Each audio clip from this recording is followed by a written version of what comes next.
of District of Summerland. To call the meeting to order, please. Council, could we have a motion to adopt the minutes from the 24th Committee of the Whole, Special Council, Regular Council? Are there any errors or omissions at all that you found? No? Okay.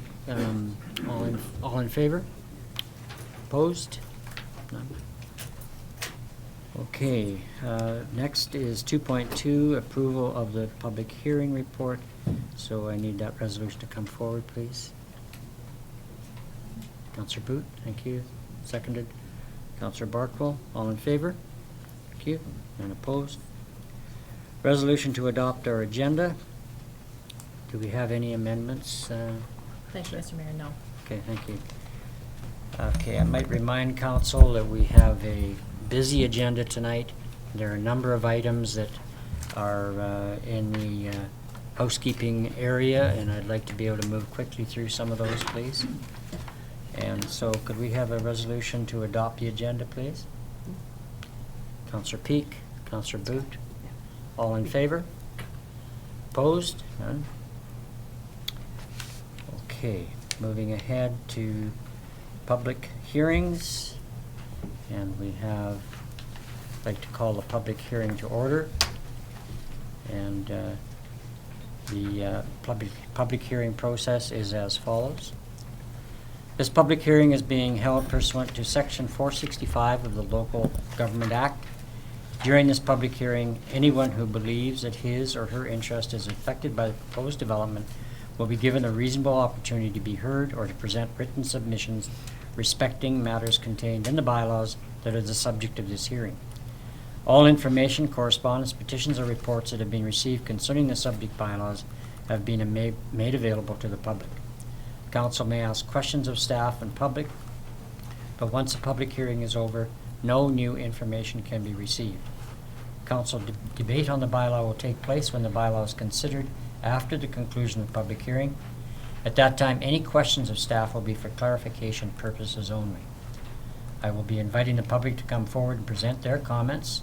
Speakers are asked to state their name and address for the record.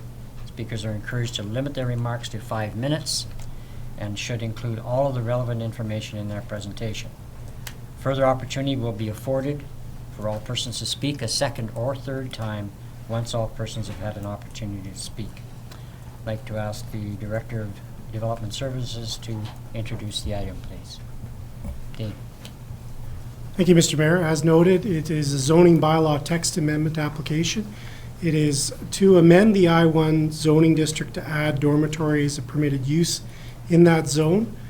It's related to an application for potential purchasers of the Glenfir School facility, which they wish to add a dormitory to the facility to allow for the school to reopen.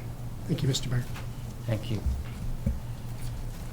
Okay, do we have any correspondence? Thank you, Mr. Mayor. Yes, we had an additional piece of correspondence that came in late this afternoon. It is from Sandra and Dwayne Babin at 122 Nicola Place. It's brief, so I'll just read it. I own a house in Nicola Place which backs onto the Glenfir School property. Have no problem with the dormitory being built if the school is sold, but want to ensure the dormitory is not in our backyard. I spoke with Alex today, your city planner. He explained how rezoning does not require the buyer to state specifically where on the property a dorm would be built. On behalf of my next door neighbors, we would just like to ensure it is not in our backyard. Thank you. That's all. Pretty clear. Thank you. Okay, moving ahead, I'd like to provide the public for opportunity to provide their input. So for the first time, I'd like to ask those in attendance if they would like to speak, please. For a second time, I'd like to ask anybody who'd like to speak to this issue. For a third time, would anybody like to speak to this issue? Okay, hearing none, I'd like a resolution from council to adjourn. Could somebody please read that resolution? Councillor Booth. That all written and verbal submissions regarding bylaw number 2017-021 up to and including August the 14th, 2017 be received and that the public hearing be adjourned. The seconder, please. Councillor Peak. Thank you. Any further discussion at all? All, that's it. All in favor? Opposed? Motion's carried. Thank you. Okay, moving ahead. We have no delegations? Okay. So now's an opportunity for the public to speak to any highlighted item in our agenda. And there was one that was there one that we could add on or not? Were we going to make mention of adding that 12.1? Yeah, you could say that it could be spoken to if it, the mayor should probably just say that it's, if, Okay. Pardon me? Yes, I do. if it's regarding the, Like, the green space. okay, excuse me, everybody. If anybody would, there's one item that is not highlighted, and it could be, and that is item. Which one is it? Quick. 12.1. 14.2. 14.2. Okay. Okay, I'm sorry. Yeah, I'm looking down and I shouldn't be as much as I am. Okay, can you hear that okay? Okay, sorry. Okay, it's 14.1 that was not highlighted and could have been or should have been. 14.2, I'm sorry, 14.2. And as long as the remarks are restricted to the green space aspect, they can be mentioned. Other than that, nothing can be heard other than the green space. Okay? Anybody like to speak to that? Oh, you've got a line up right now. Yeah, okay. Go ahead. Sorry, Mr. Mayor, is this item number 6? No? No, we're still in the, Yes. yeah. Yes. Yep. Go ahead.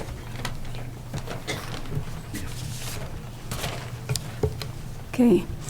Donna Wall, Latimer Avenue, Summerland. Dear Mayor and elected council officials, Summerland is not so quiet these days. There are angry voices. Many of them are saying things like, this is ridiculous what LARC are trying to do to the people here. This is the stupidest idea that council has ever even considered. Don't they get it? We'll all be paying for this big mistake for decades to come. I thought they, being councillors, were all for agriculture. Why the switch? This is a disaster waiting to happen. Some are saying that we, sensible for Summerlanders, are bullies, liars, and yes, we're NIMBYs. And Mayor Waterman, you and I both know that there have been worse things said as well. Mayor Waterman, you won the election to become mayor in 2014 in what was a fairly tight four-way race. 4,446 people came out to vote. Nearly 2/3 of all those voters voted for just one of our pro-agricultural councillors in amongst their 6 choices. Current council members were voted in primarily based on a pro-agricultural stance. On your own pro-agricultural platform, you stated residential growth does not pay for itself. For every dollar of tax, property tax, Pardon me, Mrs. Wall. The subject matter should be related to the petition. This is. Sure, but you're getting into the details of the actual development right now, and that is to be saved for the public hearing.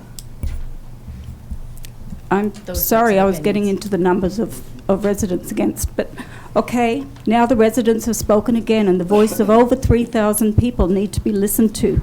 Yes, you heard correctly. We're now at 3,039 petition signatures, over 2,700 of which were signed in person. Yes, we will gain extra jobs, but not many and not of high pay. We may even gain a few extra tax dollars, but again, not many and not enough to pay for the infrastructure and upkeep. I'm sorry, Mrs. Wall, you're getting into the detail of the discussion of the issue rather than just presenting your petition numbers. Do you know, Okay. you realize the difference? It's all the one topic. I know I'm trying. I realize that, but you're backing up your numbers with a full discussion about the issues around the development, and that's not appropriate. You're here to present your petition and petition numbers, and that's it. Okay.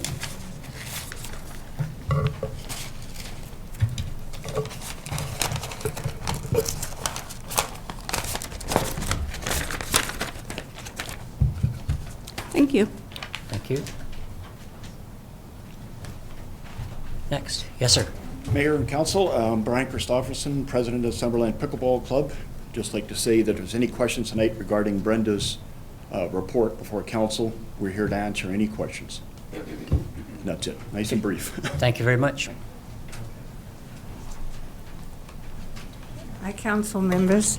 I was here at the last meeting to speak against about the pickleball club, and sorry, just a moment. We were not against the resolutions put forth and passed by the council at that meeting, and that the matter would be sent back, I thought, to committee for further discussion and presented again to council. Unfortunately, we were under the impression that as Diane Cahoon had asked to be informed of the date and time the matter would be discussed again, and this request apparently was forwarded to the rec manager and the CAO. It was only when we read the agenda for this evening's meeting we realised that staff had already met and discussed times, etc., with the pickleball club. As an interested party, I think that both Diane and I should have been asked to come to this meeting, not excluded. That's our opinion, and we were extremely disappointed not to be able to give some information, if required, to the meeting. I understand that these times will be in effect until September 2017. Should I assume that this matter will again come before committee and council before the resumption of play in 2018? Thank you. Thank you. Anybody else? Yes, sir. Good evening. My name is Richard Gallant. At the last council meeting, I introduced you to CSI Summerland. CSI is an acronym for Citizens Supporting the CASA. Now, if I'm out of order, No, you're fine. Go ahead. You're making Okay. comments, but at that time I stated we were an advocacy group whose primary objective was to introduce balance into the Banks Crescent debate. oh, I'm sorry. Actually, being informed that your comments will have to wait till the end of this particular session tonight. That's fine. Thank you. Sorry. Is there anybody else like to address? Just reiterate that it's not a highlighted item. I'm sorry. Yeah, it wasn't a highlighted item in that sense. Okay. Anybody else? Petition is. The petition is, but not the Petition is not not the pickleball thing. Or the banks. 12.8 is not highlighted. Yeah, 12.8 is not highlighted. Okay, moving on. There's no one else like to speak? Okay, we'll move on to my report. My experience in past councils has been that the lack of opportunity for freedom of expression led to a lot of frustration, poor communication, and inadequate information. As you know, this council has changed the procedural bylaw to allow the public more opportunity to voice their concerns. This is beyond the normal opportunities that exist in the regular process. The district has made great strides to increase communication and inform the public on specific issues. The communication prior to the PRV valve replacement and staff's engagement with property owners for the Garnet Valley separation and roadwork are great examples. The same format has been used on other projects. In the past, differences of opinion has occurred on major projects. This is not a bad thing at all. All sectors of the community are welcome to express themselves in whatever medium they choose.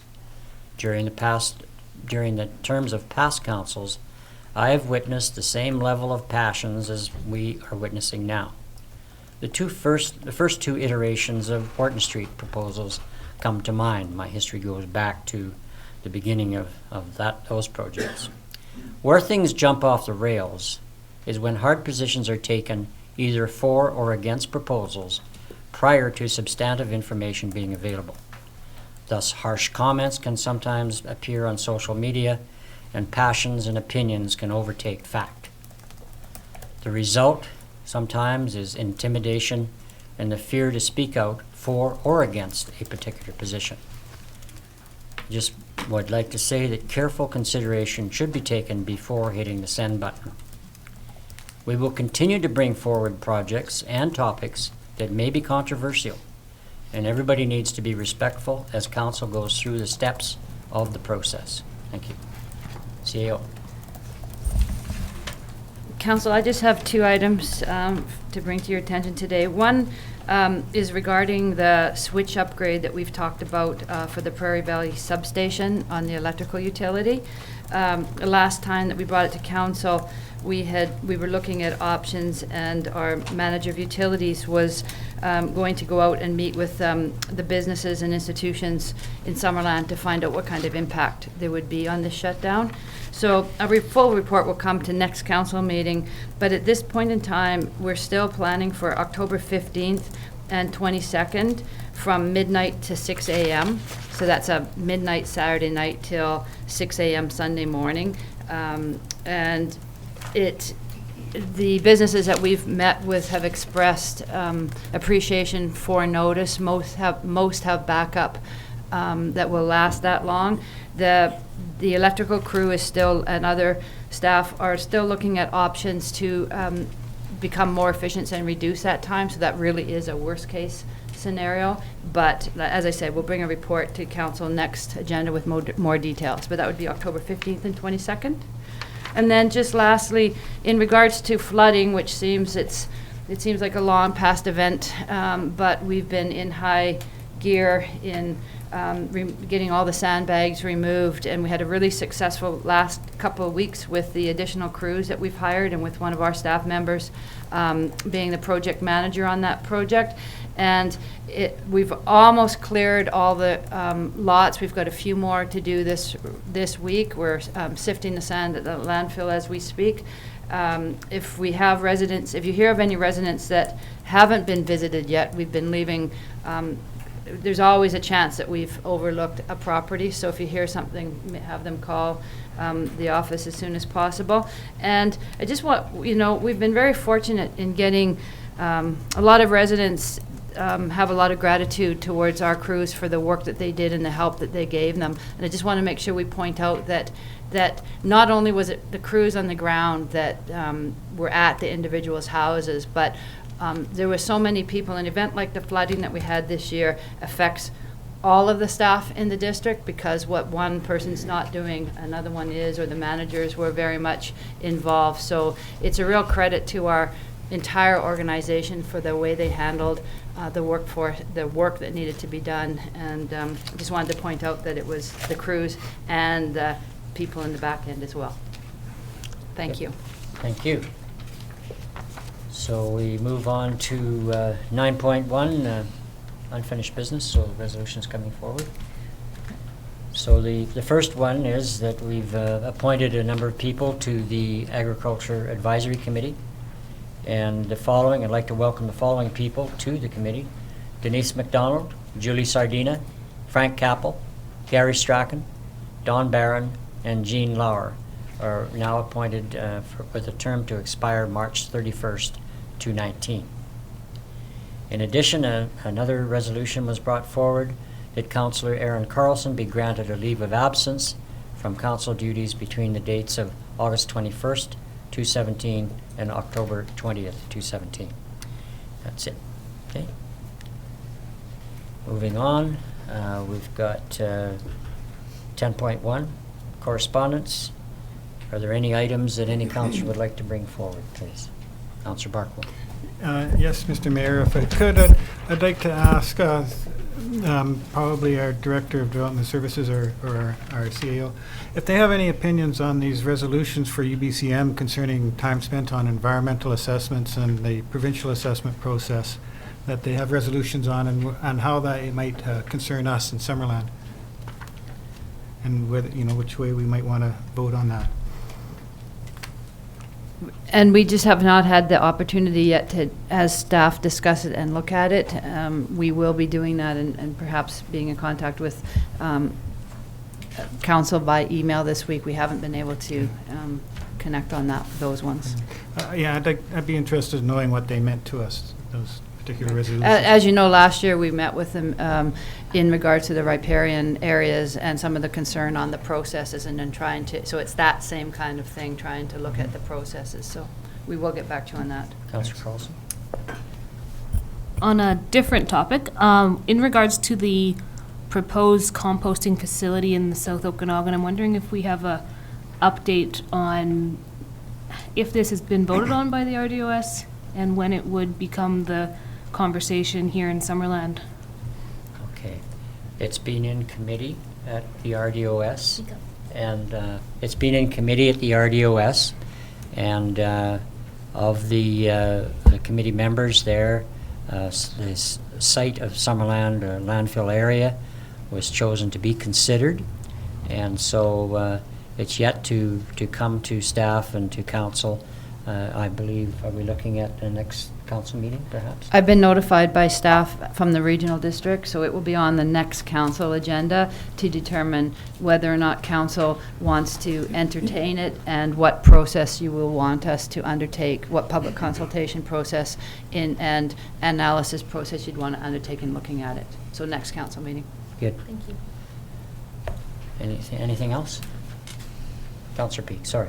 Yep. Thank you very kindly. I do have that question that Councillor Carlson had as well. I also would like to bring forward the email from Don Gemmell regarding the opportunity or a possible opportunity for West Summerland Station. And I wonder if we could have some discussions with some of the organizations in the community, being the Heritage Committee, the KVR, and the Trail of the Okanagan, around that opportunity and whether grants might be available or whatever.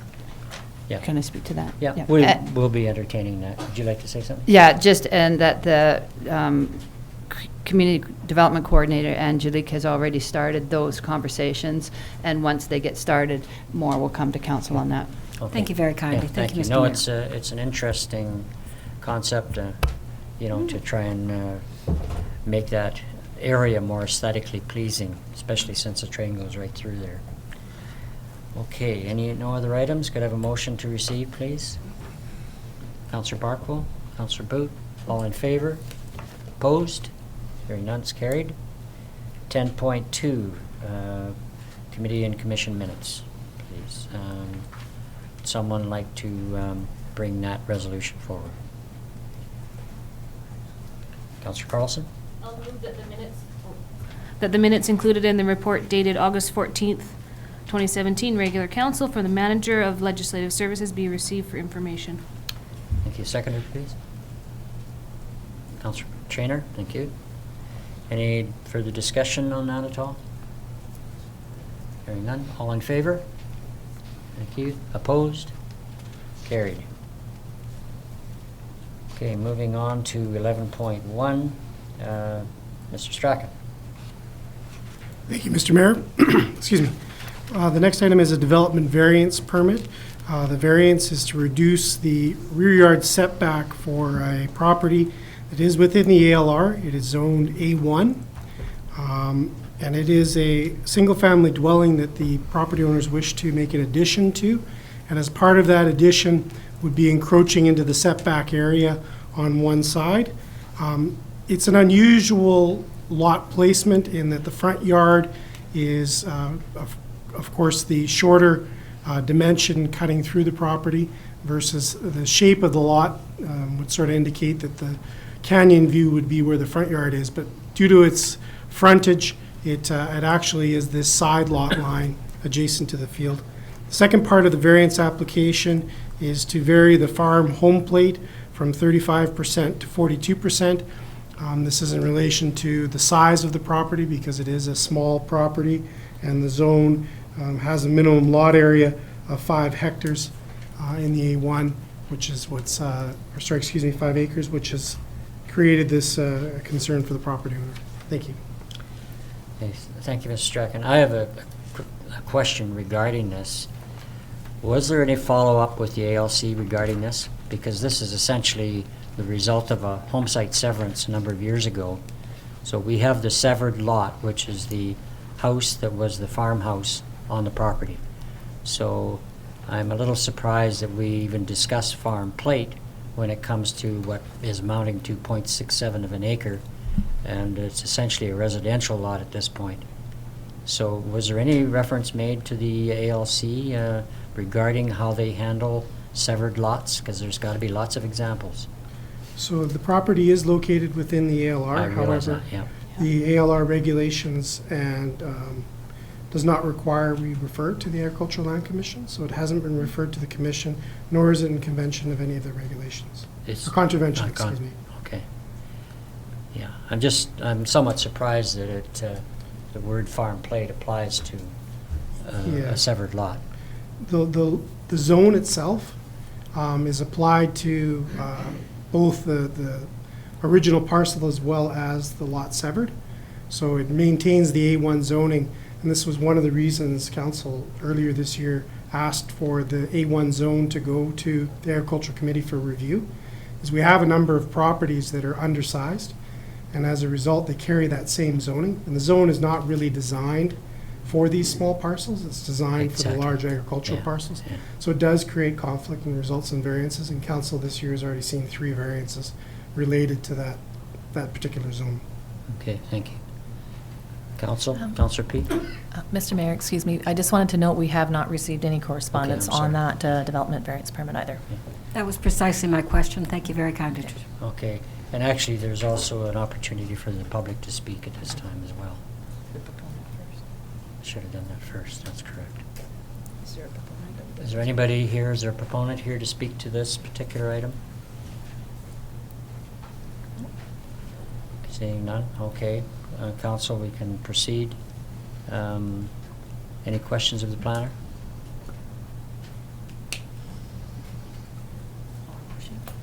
Okay, Councillor I'll P. read the resolution. Thank you. That the development variance, a permit application for a Lot A on Plan KAP 74293, District Lot 1073 at 4217 Shirk Street to vary zoning bylaw 2000-450, Section 816II, to reduce the minimum rear yard setback from 7.0 meter to 1.82 meter, and the zoning bylaw 2000-450, Section 815C, to increase the maximum allowable site coverage within the farm home plate from 35% to 42% be approved. Seconder, please. Councillor Barkwell, thank you.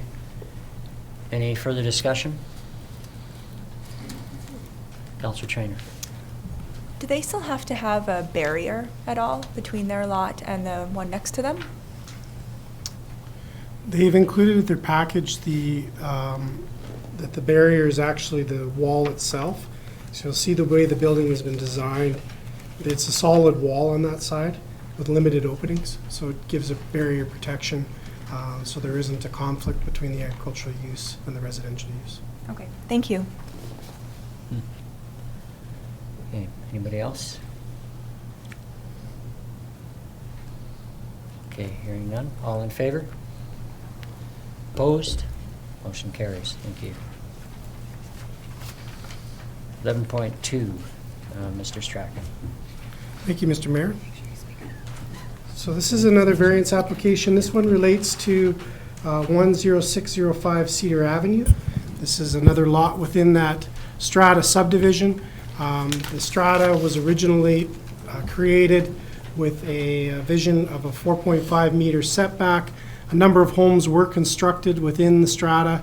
However, there's also a number of vacant lots. So each lot, as it comes forward, is applying for a variance in order to match the existing houses. So these variances are reduced the front yard setback for the garage area to 6 meters to 4.5 meters, as well as for the house itself. We did speak with the strata about applying for them all at once. However, they've, to date, just left it to the individual property owners when they're ready to build a house to then apply. Thank you, Mr. Mayor. Is there an opportunity for any correspondence? Dawn? No correspondence received on this one either. Say, is the proponent in the room? Would you like to speak to this issue? Apparently not. Council, questions of the planner? Councillor Peak? These are pretty straightforward, so Yeah. I feel we've covered it off in the last discussions. Good, thank you. Right. Okay, we've got a mover and seconder? No, not yet. No.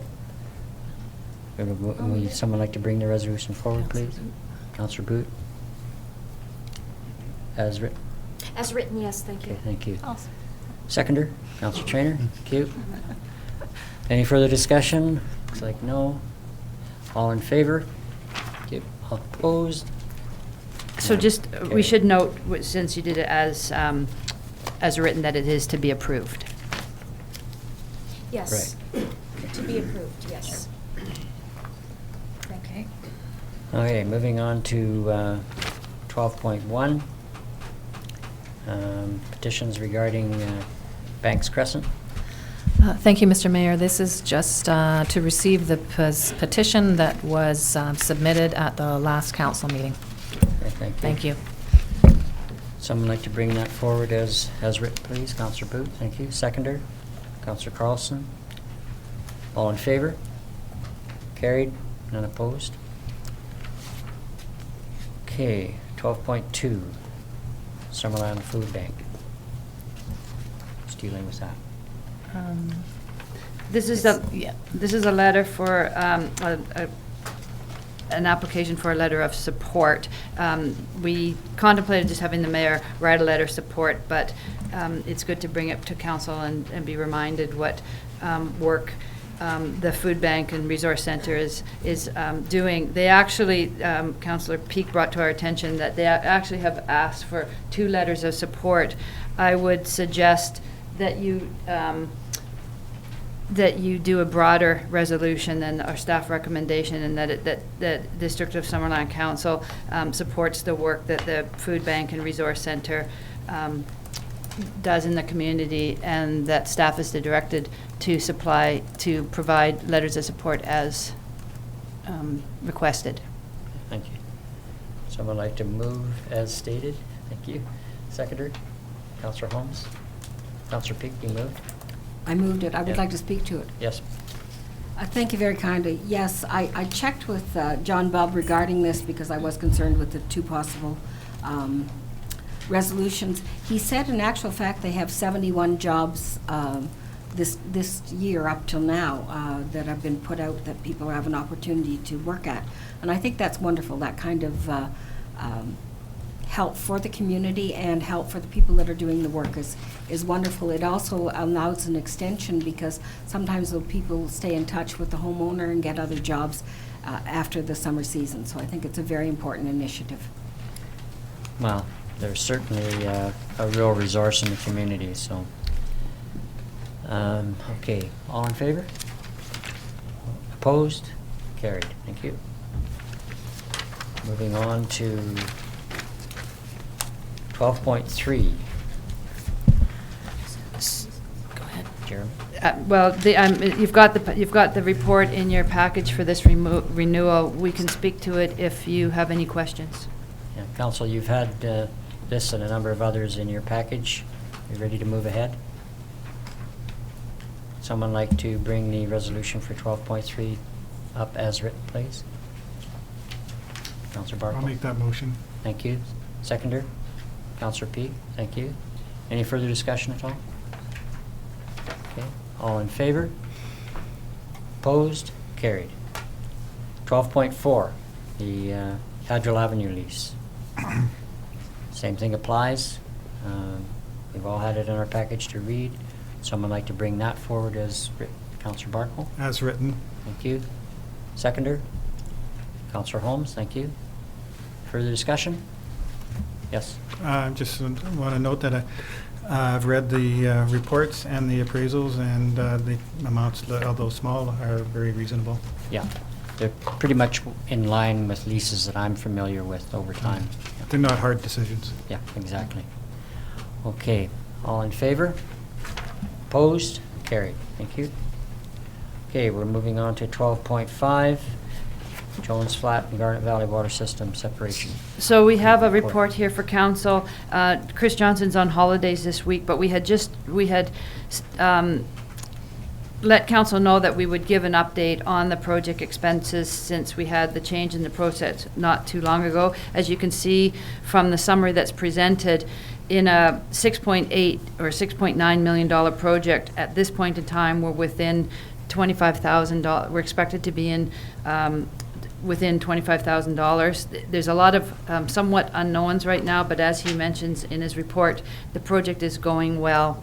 And if there's anything that you want further information on, financial-wise, you can meet with the Director of Finance, or we can report out further. But at this point in time, we're at fairly close to anticipated. Sounds good. So would someone like to bring that resolution forward to receive, please? Councillor Peak? Thank you. Councillor Booth, seconder. All in favor? Opposed? Carried. Thank you very much. Okay, next one is the pickleball 12.6 CAO. So just so to be clear here, the mayor has asked for reconsideration or requested reconsideration. The community charter gives the mayor the opportunity for reconsideration. Both the resolutions were brought forward for reconsideration. Staff has still recommended that this matter be referred to the Recreation Commission for a full review, because there is no right answer without doing a full review of the overarching policies. One thing we talk about often is not having knee-jerk reactions to situations, and we need a policy that will apply to other outdoor sports courts. Not just pickleball happens to be a very popular one right now, but I can turn it over to Brenda and Jeremy, who met with the Pickleball Association. So Jeremy and I met with the Pickleball Association as was directed on July the 24th to discuss the use of the pickleball courts down at Peach Orchard, and looking at their schedule of drop-in time and scheduled programs. And so what we came up with was Tuesday, Wednesdays, and Thursdays from 10:30 until noon. They have set programs which are like a league play would be, lessons and things like that. And then the other time between 9 and noon is a drop-in time. So drop-in meaning public can come, guests can come, pickleball club members can play at that time. So that's what we've brought back to council, is those 3 times, using them exclusively for their programs up until September the 28th. And then a review going back with the Recreation Commission for a recommendation on how we're going to use these courts for next year. So, and just to add to that, from what I understand from some questioning that I did, the time that's the 9 o'clock to 10:30 on the rest of the days, and the 10:30 to noon on the alternate days, that is free open space. It's not signing a waiver with the Pickleball Association. Right. It's available for drop-in. So this is actually a little less restricted to pickleball use than the council resolution that you passed last meeting. And from what I understand, the Pickleball Association is in agreement with this for this balance of this year as well. Correct. Okay, Councillor Peak. So I'm just clarifying the timing of the review. So if I might direct it to Ms. Ingram, then we're going to do the review with the Recreation Commission over the winter so that we'll have it in place for next year. Yes. Does it provide an opportunity in those committee meetings for public to come and listen or make any presentation or whatever? Yes. And how would they find out what meeting it might be coming on? So we post those meetings are posted online on our website. They're also Facebook. And I'm not sure if we do a newspaper ad or not for a Recreation Commission meeting.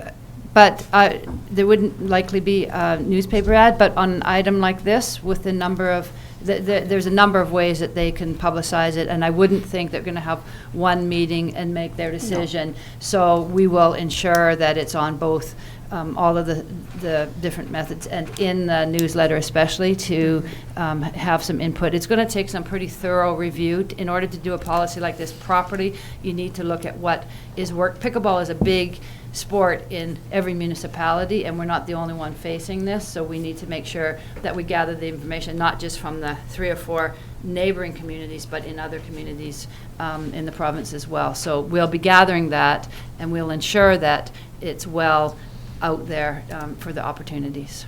Thank you, because I do think it's a very important opportunity for the community activity-wise, and the fact that we have initiative from members in the community to create a club. Thank you very much. Anybody else? Councillor Carlson. I just have a quick question in regards to the correspondence and the process on this. I understand why it's come forward again and that we do need to clear up the last meeting. I'm just wondering where the whether the information and the way that it was brought to our attention, the where those letters are and why they're not in this package. When we get letters to council, we often don't, if they're complaining or unhappy with actions, they're either in the reading file or they don't always come to council meetings. We had an issue at the beginning where people that were writing into council with their opinions were not happy. They didn't know that they were, so very rarely do we put them. We always put them in if it's a public hearing or it's anything that's required development variance permits, most of the development ones, but when it's just a matter that's not a bylaw matter, we generally don't. Thank you. Okay. Councillor Trainer. Are we allowed to comment now? Is that okay?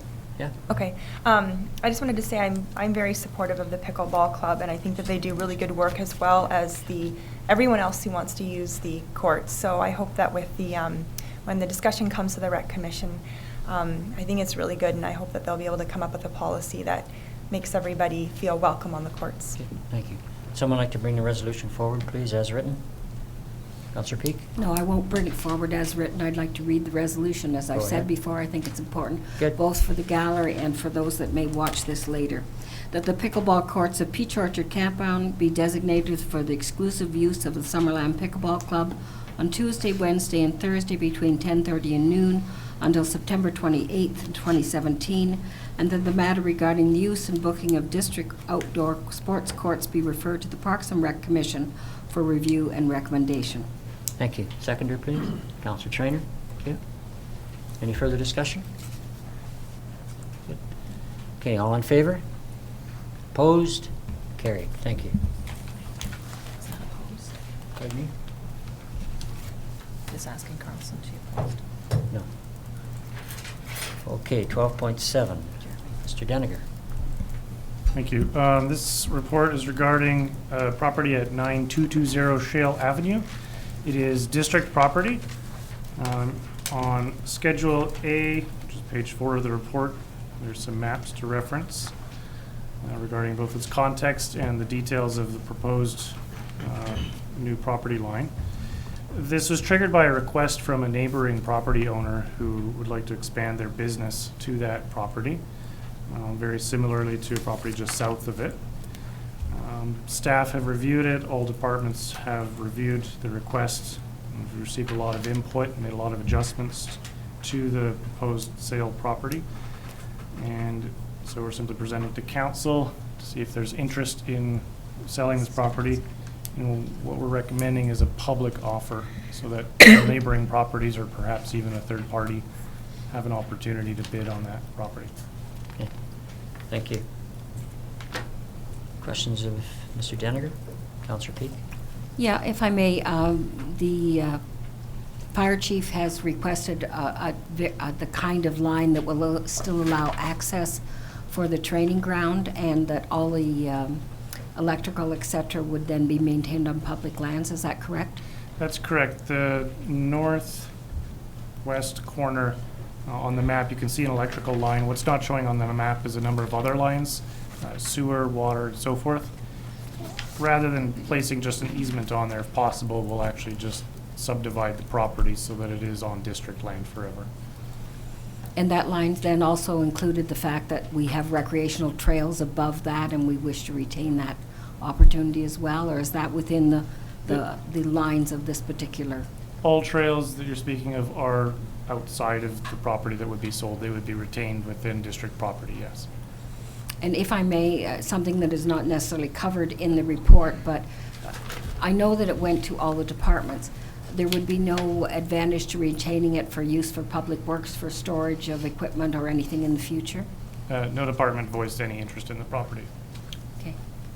I certainly agree with it being a public offering. Councillor Holmes. I have concerns with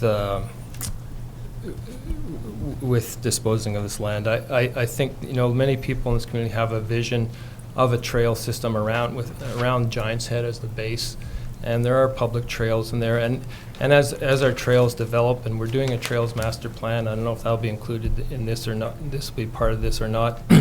But as that vision's realized, and we do have trails, a more developed trail system, we're going to need public access points to these trails. And this could be a potentially in the future a public access point to the trail systems around Giant's Head. And I think it's just kind of short-sighted selling it off at this point. Thank you, Councillor Carlson. Just to follow up on what Councillor Holmes just said, when it comes to a property like this, which is located ideally in the industrial, and we're having these conversations about creating solar farms and other opportunities, and I'm wondering, you know, would it make more sense to finish that process before talking about whether or not we want to get rid of looks like a decent southwest facing property, and are the two that are just north of it also owned by the district? Yeah, the properties surrounding it on three sides really are all district property. And the green dotted line, which is the suggested eastern and northern boundary, actually follows the environmentally sensitive area boundary there. Access to the trails, just to kind of speak to Mr. Holmes' interest there, the trails within the property that would still remain district are currently accessed from the north through some alternate paths that did have to be altered when the fire training grounds were created. But yes, there are options for access to it, perhaps through the part that's retained on the northern part of the property, though it may be steep, that strip there would be retained as district property. Councillor Holmes.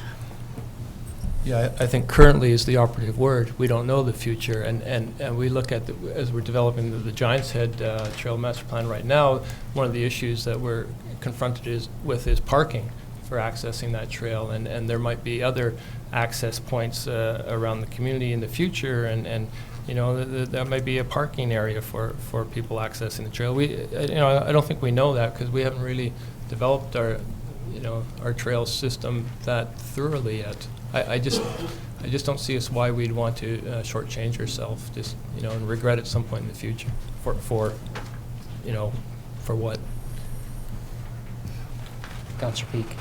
I certainly appreciate the discussion and the points brought up. I make note of the fact it's only 1.3 acres, and that Alder Street actually dead ends at the lower foot of the mountain and provides trail access there, and actually people do park there, which is in very close proximity to this. So just in noting that fact as well. Anybody else?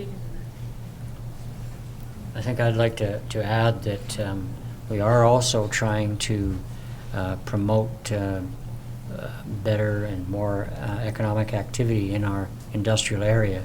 And this is an expansion of a business that's already there. And he's seen the need through his business activity to try and enlarge his businesses, and this gives him that opportunity. So that's, and your point about the other opportunity for Trailhead 2 is well taken. But there are lots of other opportunities for access, and we're going to have those, say, around the other south side of Giant's Head as well. So I'd like to keep in mind that we are trying to enhance business activity in the industrial area as well. So, Councillor Peak. And if I may, Mr. Mayor, we don't know who actually will bid on this land. It may not be the only the person that's interested that's true. at this stage in the game. Someone like to bring the resolution forward, please? Councillor Peak.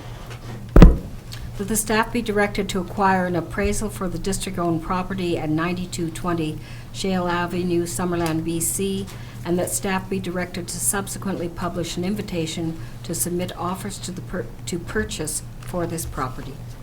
Seconder, please. Councillor Booth, thank you.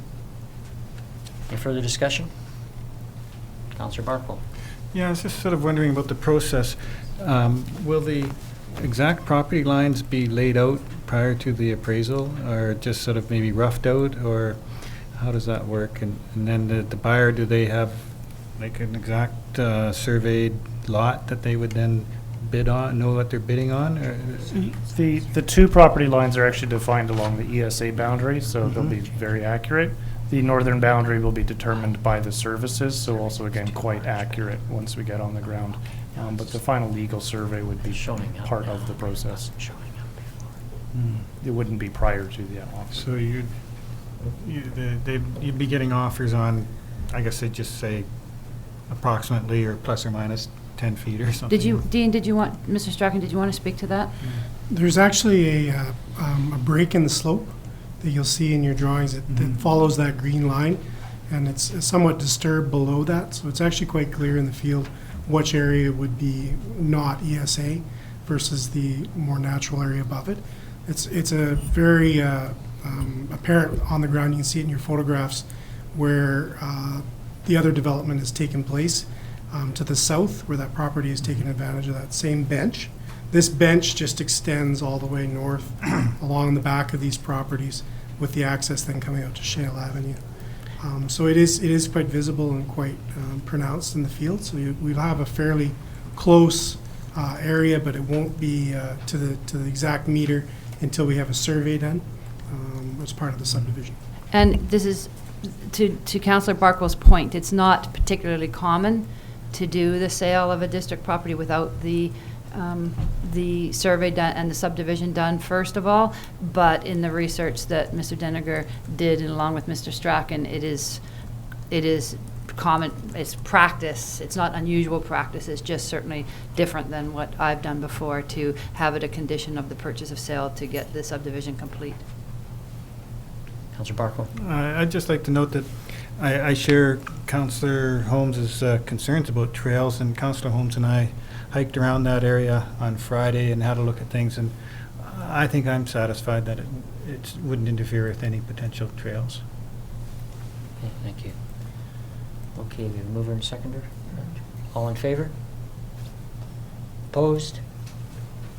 Motion carries. Thank you. Moving ahead to 12.8. Mr. Strachan. Thank you, Mr. Mayor.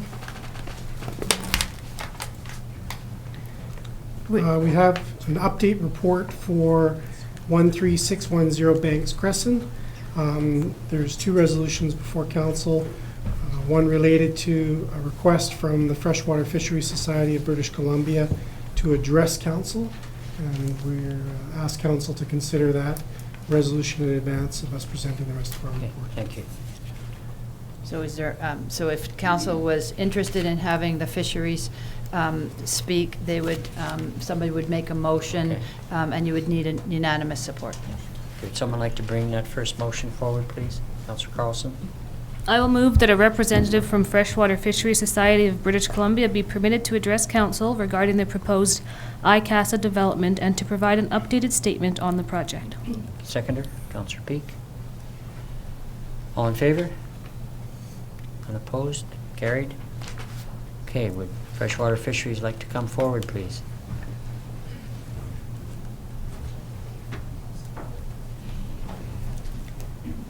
Good evening. Thank you, Mr. Mayor, council members, staff members for accommodating us tonight. My name is Tim Yasaki. I'm the Vice President of Operations for the Society. I live in Victoria. I work in Victoria. I'm going to give a little bit of a summary tonight and then hand over the reins to Kyle Gergen, the hatchery manager down in Summerland, as hopefully all of you know. So, first of all, thank you for accommodating our request as mentioned. As well, thank you for recognizing that the Summerland Trout Hatchery is a significant stakeholder in this development application process. As mentioned, Kyle's going to give the bulk of the details about the reasons why we're here tonight, but I'd just like to begin by summarizing that from early on in this process that we have stated our concerns and asked questions about the security of our water supply from this potential development. And also like to say that we are not opposed to development. We're not opposed to this process at all. In fact, this is the same position we would take at any one of our 6 trout hatcheries around the province. And in fact, it's a similar position that we took back in 1996 when there was a similar development application for the same piece of property. But we are here tonight because we would like council to know that we have never really received satisfactory answers to our stated concerns or questions, and therefore we don't have any confidence that our water supply will be protected in the future. So with that, I'd like to hand it over to Kyle. Thank you, Tim. Good evening, Mayor, Waterman, and Council. Before I begin, I do have a copy of our statement that I would like to submit as input into the information gathering process here tonight. I'm not sure how I do that, if I just drop it off at the table after I'm finished. Okay. So, Mayor and Council, the Freshwater Fisheries Society of BC is a not-for-profit organization established in 2003 and is funded largely by freshwater fishing license revenues. The Society operates 6 hatcheries around the province and stocks 8 million fish into more than 600 lakes. The Summerland Trout Hatchery is the oldest hatchery in the province and employs 13 people on a yearly basis. Based on 2010 data, 300,000 freshwater anglers generate $1 billion in economic activity provincially, with $100 million being generated in the Okanagan region.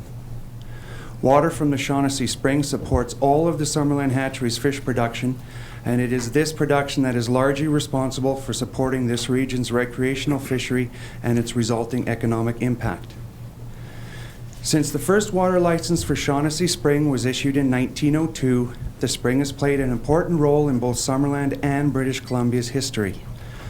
Over the decades, water from Shaughnessy Spring has been used for domestic supply in 1903, electricity production 1907 to 1921, and fish culture 1927 to present.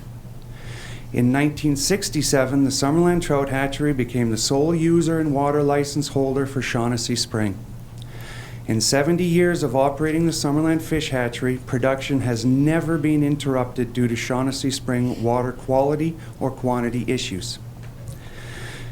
In September 2016, the District of Summerland's Director of Development Services contacted the Freshwater Fisheries Society of BC Summerland Hatchery to invite our review of a hydrogeological assessment report commissioned by the Lark Group in support of their rezoning application for the Banks Crescent property. We accepted that invitation primarily because the Lark Group report included assessments of potential impacts of the proposed Banks Crescent development on Shaughnessy Springs, the Summerland Hatchery's sole source of water. We provided our review comments to the district in October 2016 and have since reviewed and commented on other Lark Group submissions relating specifically to Summerland Hatchery's unique water needs. In all instances, the Society's responses have been based solely on our mandate and responsibility as operators and managers of the Summerland Hatchery.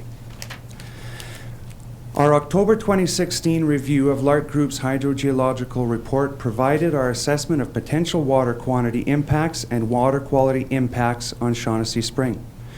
No impacts to Shaughnessy Spring water quantity were identified, subject to Lark Group confirming their project would not withdraw water from or dispose of water into the deeply buried aquifer that discharges into Shaughnessy Springs.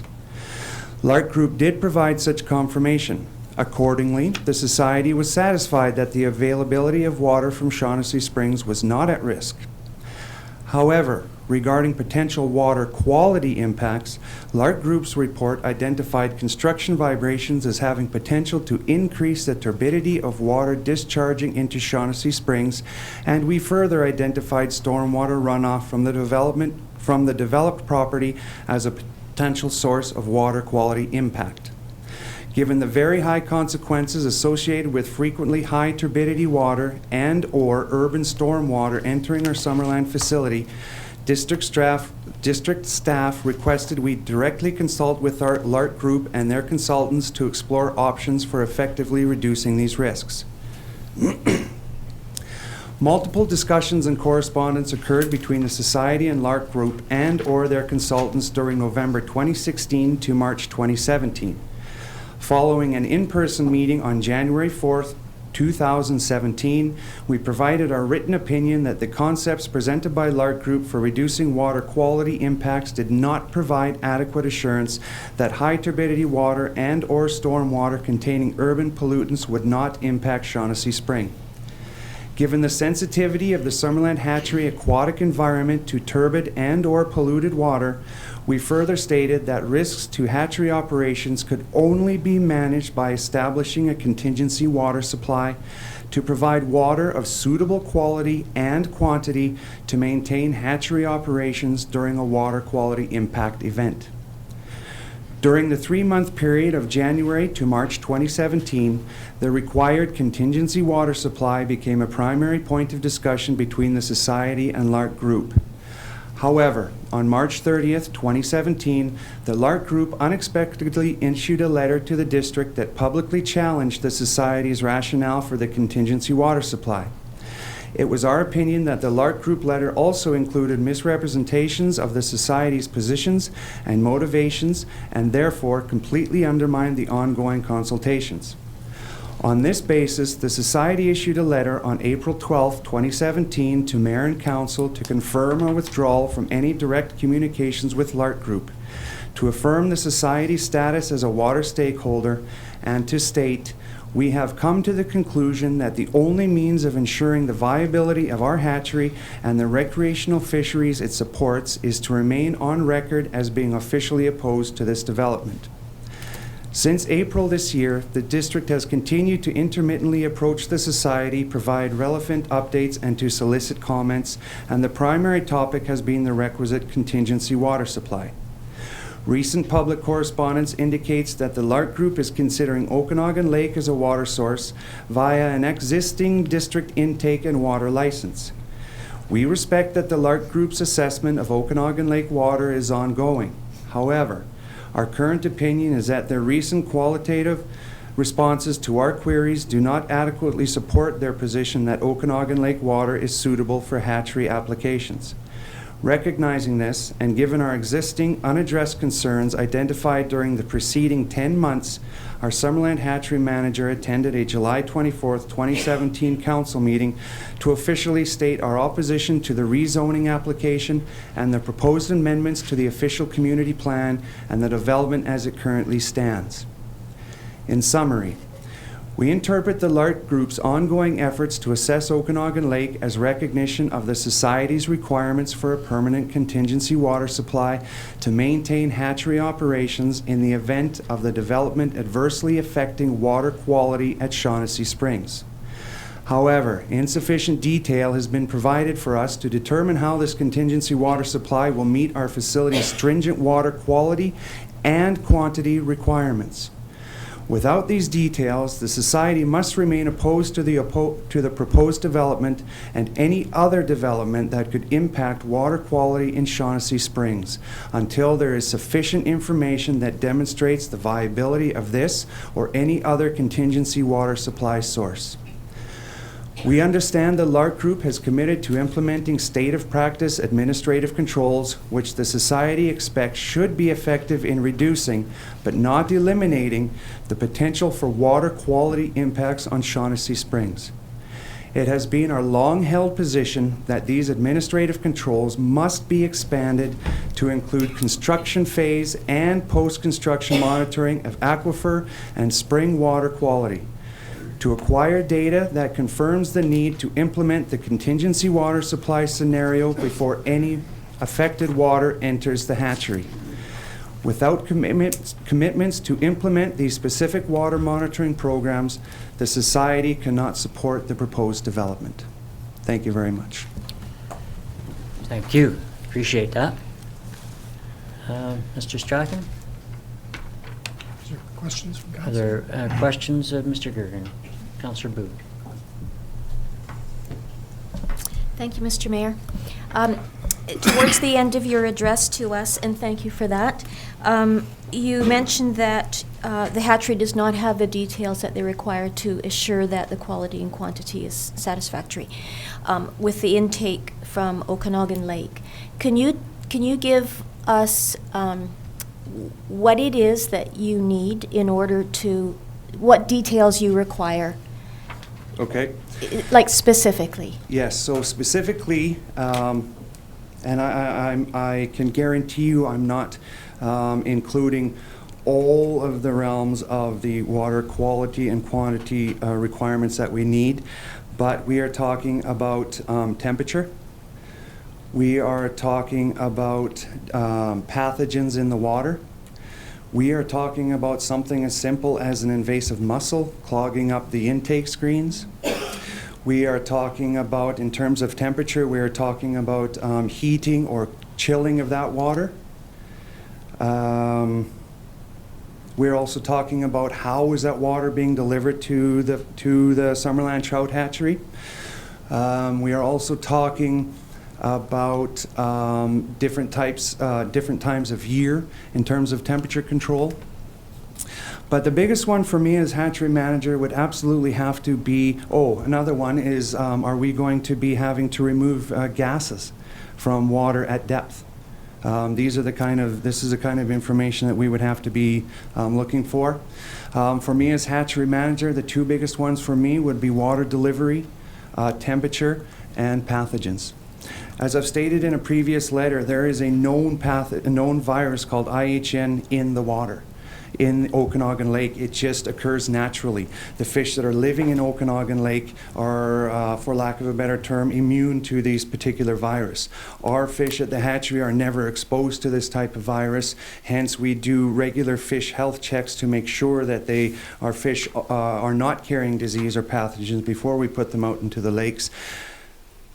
This was well before my time, but I believe twice our facility has been come in contact with this particular virus, and I have seen it in my past work history. And when something like that affects your facility, you are not just putting on overalls or changing gloves, you're burning everything.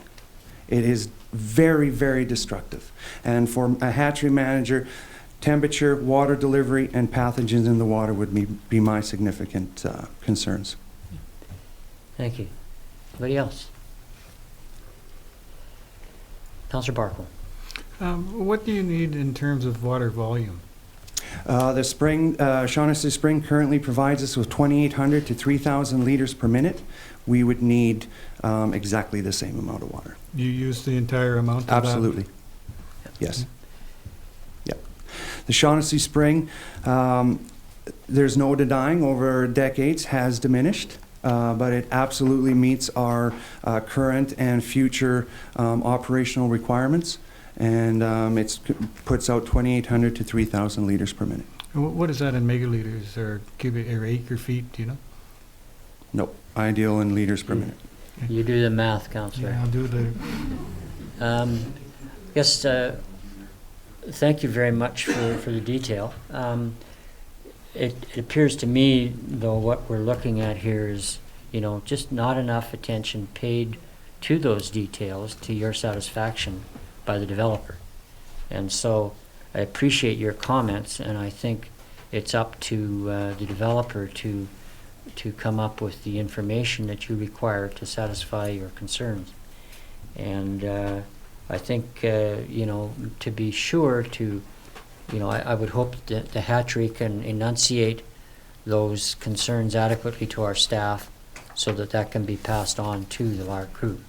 I've read through the temperature reports, which involved, I believe it was from at least the beginning of May till the end of August or into September. And at depth, the temperature didn't vary any further than 0.5 degrees C from 5 degrees C. So we're at 20 feet or 15 to 20 meters. Temperature varied considerably depending upon the above water environment. So, but the consistency year-round in that 100 foot or 30 odd meter depth was very, very consistent. So I see that, there's not much difficulty in maintaining temperature. It's just an engineering feat. But one question I have for you with regard to the use of your water, when you use Shaughnessy Springs water, is it used to sort of constantly bathe your tanks and then it's discharged into the lake? Is that what happens? Correct. Okay. So any use of if you did have a contingency source that was the source from the lake, that water source would be used and the water would be returned to the lake, correct? Correct. Okay. I just wanted to be clear on that because other uses of any kind of water license, generally speaking, are pulled out of the water, pulled out of the lake, used on the land and consumed, and eventually get back to the lake hundreds, if not thousands of years later. Yep. So that was, interesting to me. I also looked at the chemistry information that was supplied to you, and there was only a few components of that made an awful lot of sense to me. Mm-hmm. So I would just hope that both the consultant that you have that supplies the necessary parameters for fish rearing and anything the developer does can get together and understand the need that exists for, I certainly appreciate the quality parameters that you require. I've tried to do some delving on the net with respect to rearing fish and the quality parameters that are required. And I have to admit, it's extremely complex, and I can see the difficulty in trying to maintain conditions that are required for fish rearing. So I do appreciate, but I do feel that it's important that communications are enabled and that the wishes that you have for the parameters that you require are expressed, and that there's an attempt for information crossover that will be satisfactory. Well, I appreciate that, Mayor Waterman, and I also appreciate the fact that you have done some research on your own and looking into what it takes to rear fish. I think that as you gain more information and more experience with this issue, you will realize the importance of, let's go back to water temperature, for example. Again, the hatchery doesn't really care what the lake does. I want to know exactly what's going on right in front of my pipe. That's right. That's what I want to know. So when we receive information about extended periods of water temperatures for Okanagan Lake, that's a great start, but show me what it does right in front of my hatchery. And well, then we will move forward. That's the sort of thing that has to be supplied to you. Absolutely. And I don't have a problem with that at all. Okay. So, any further questions? Councillor Peake and then Councillor Carlson. Thank you, Mr. Mayor. Mr. Gerken, I'm really pleased that you came forward tonight. Reiterating your stance and some of the more detail that you need, I'm hoping that you would put it in writing, some of the things that you said verbally this evening, and that we're able to be able to communicate that so that the LARC group can work on whatever the situations and the details that might answer some of the questions that you clearly need to be supplied to be able to guarantee the kind of work going forward and the tourism opportunity that we have for the province as a whole. I appreciate that, Councillor Peak, and right here is all kinds of letters that we have written and communications we have had in the past stating these concerns, stating our requirements for more information. So I'm pleased to hear the positive attitude with the council tonight, because we will be standing up here again without this type of information. Councillor Carlson. So is the Freshwater Fisheries Society willing to continue to work with LARC and with the District of Summerland to try and get these answers? We are going to absolutely need specifics. I mean, But you're not, there's like, no question about it. I knew this question was going to come up tonight, and you know, we've been dealing with this for quite a while now, and we are frustrated and we're tired, as I'm sure some of you councillors are here tonight regarding this topic. You know, I would have to confirm with the rest of the team to state officially that yes, we're willing to open up the lines of communication, but I think a fantastic start for us and for the developers and for the district is get us some specifics. Go through the letters and the communications since January 2017, May 2016. Pinpoint, pick out what we have already discussed multiple times, and then get back to us. I appreciate that. I guess what I'll have to go through those letters again, but you know, I know, for example, at the Water Basin Board, we're certainly dealing with the kind of North American, especially Western North America's difficulty with invasive mussels, and we've got a very strong program that we're linking arms with throughout the Western and Northwestern United States and Western Canada. So right now, I agree, invasive mussels are extremely difficult. Well, they can't be eradicated, so it's a matter of keeping them out, and that's certainly one of the things that a lot more people than just you or anybody else, you know, is working on with a very vigorous campaign. So anyway, thank you very much, and I appreciate your comments, and I will be looking at the letters, etc., again that you've presented, looking for those specifics to make sure that LARC is able to address them. If there are specifics that are, as I see, missing, then we would approach you to get more specifics that they can relate to. Councillor Barkwell? Okay. Is there anything, like, you've heard it before and maybe you needed to hear it to be reassured that the council has stated the position that until the fisheries is satisfied, the thing won't go ahead. Project won't. I mean, you realize that, of course, that's what has been stated at the council chambers before, and so you shouldn't have fears there. And I understand it is extremely stressful for you. It's not something that you would normally have to deal with in your world as a fisheries biologist, and it's on top of everything else. So, you know, do you have any suggestions on how things could go better? What process changes, or is there something that the district can do to, get it to the point where either it's just never going to work, or you have the technical solutions? And to me, it seems like you put some scientists in a room together and they figure it out, but obviously it's not that simple. No, and thank you, Councillor Bockwell. I think that to improve this process as a whole, including the Freshwater Fisheries Society of British Columbia, as previously stated, when we have a query or we have a question, to supply specifics. The thing is we're basically talking fish and water. Okay, it is complex, and we need the right parameters to work within, but we're still talking fish with water. There are hatcheries all over the world that water is delivered to the hatchery. We are unbelievably blessed that we have Shaughnessy Spring. There are very few facilities on the planet that are lucky enough to have the water quality and quantity that Shaughnessy Spring produces.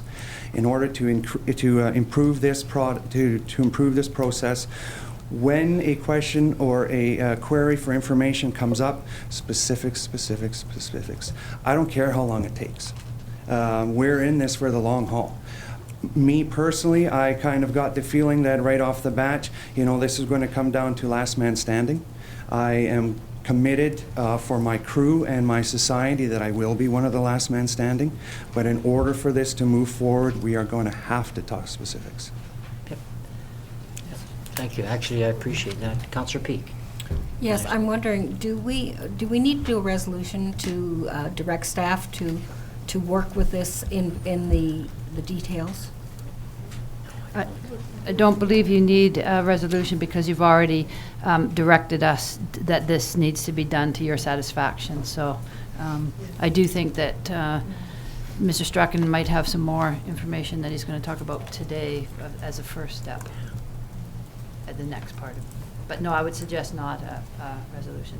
I think one thing I find very interesting, Mr. Gergen, is that, you know, as you say, Shaughnessy Springs is sort of a blessing for your operation, but as well you indicated that there's lots of operations around the world that do not have what you have as a special situation. Mm-hmm. So there must be parameters that can be met that people are having to meet with water that is not as, you know, naturally supplied as Shaughnessy Springs.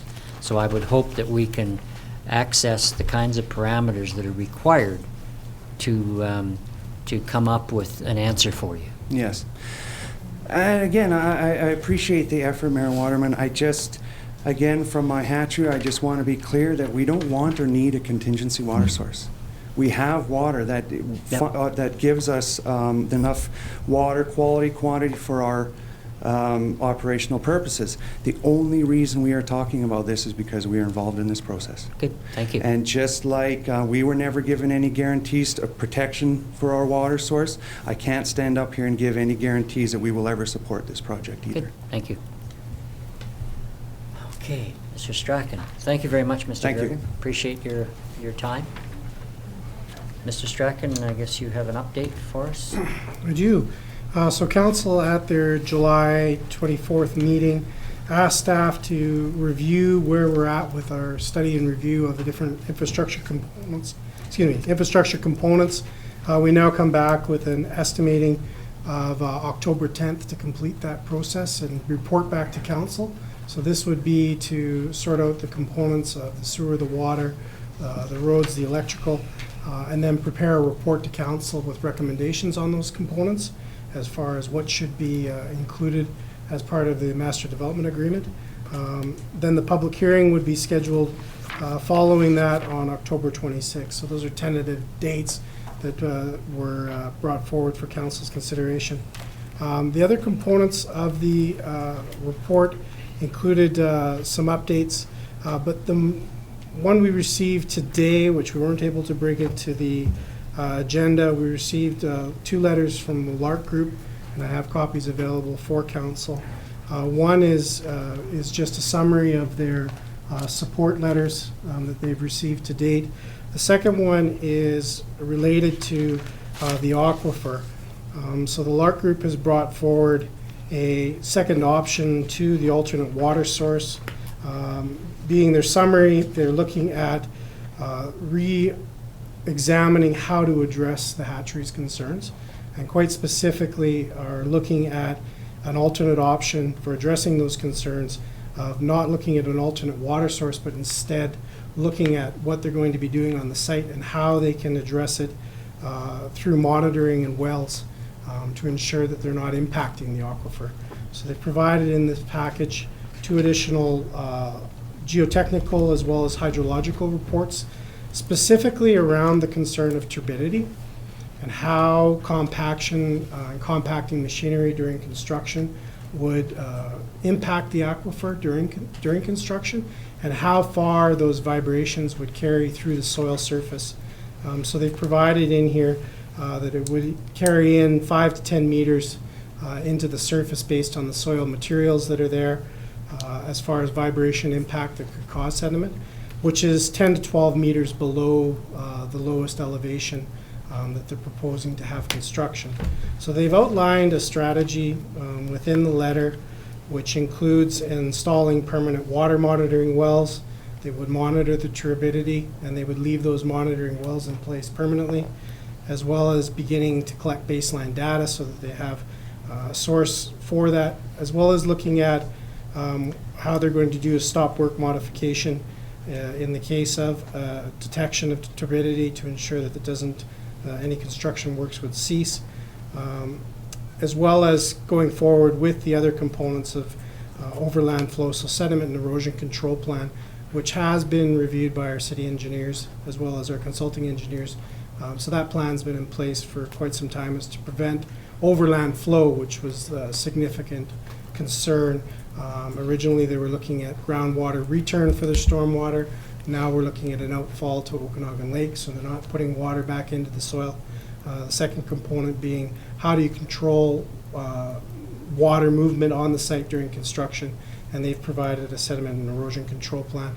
And that's standard as part of construction, but this one has some additional components to ensure there's no sediment that moves onto the province's property or onto the freshwater fisheries property during construction. So those two letters are here and available for council. And can I just note on that, just as Mr. Strachan said, we just received them today because of the topic tonight. We made the decision to at least let council know that we've received them, but they haven't obviously been discussed with the hatchery yet or more processing work done on it. So they would be reported back to council at a future meeting after more work has been done. That's correct. They're just received this afternoon. Councillor Boot. Thank you, Mr. Mayor. Mr. Strachan, I have three questions. I think one of them our CAO just answered. And you haven't had the chance to talk to the hatchery, so I won't even ask this question. It was about the contingency thing. I wanted to ask you the October 10th public hearing estimate date. Does that include the work that's required? Sorry? 26th. 26th. Oh, why do I have the 10th written completion. down? Oh, sorry, October 26th. Does that date include the work that's required by the hatchery in terms of the details that they're seeking from the developer? I'm actually going to answer this one just because that date, we've had quite a bit of internal discussion about that date.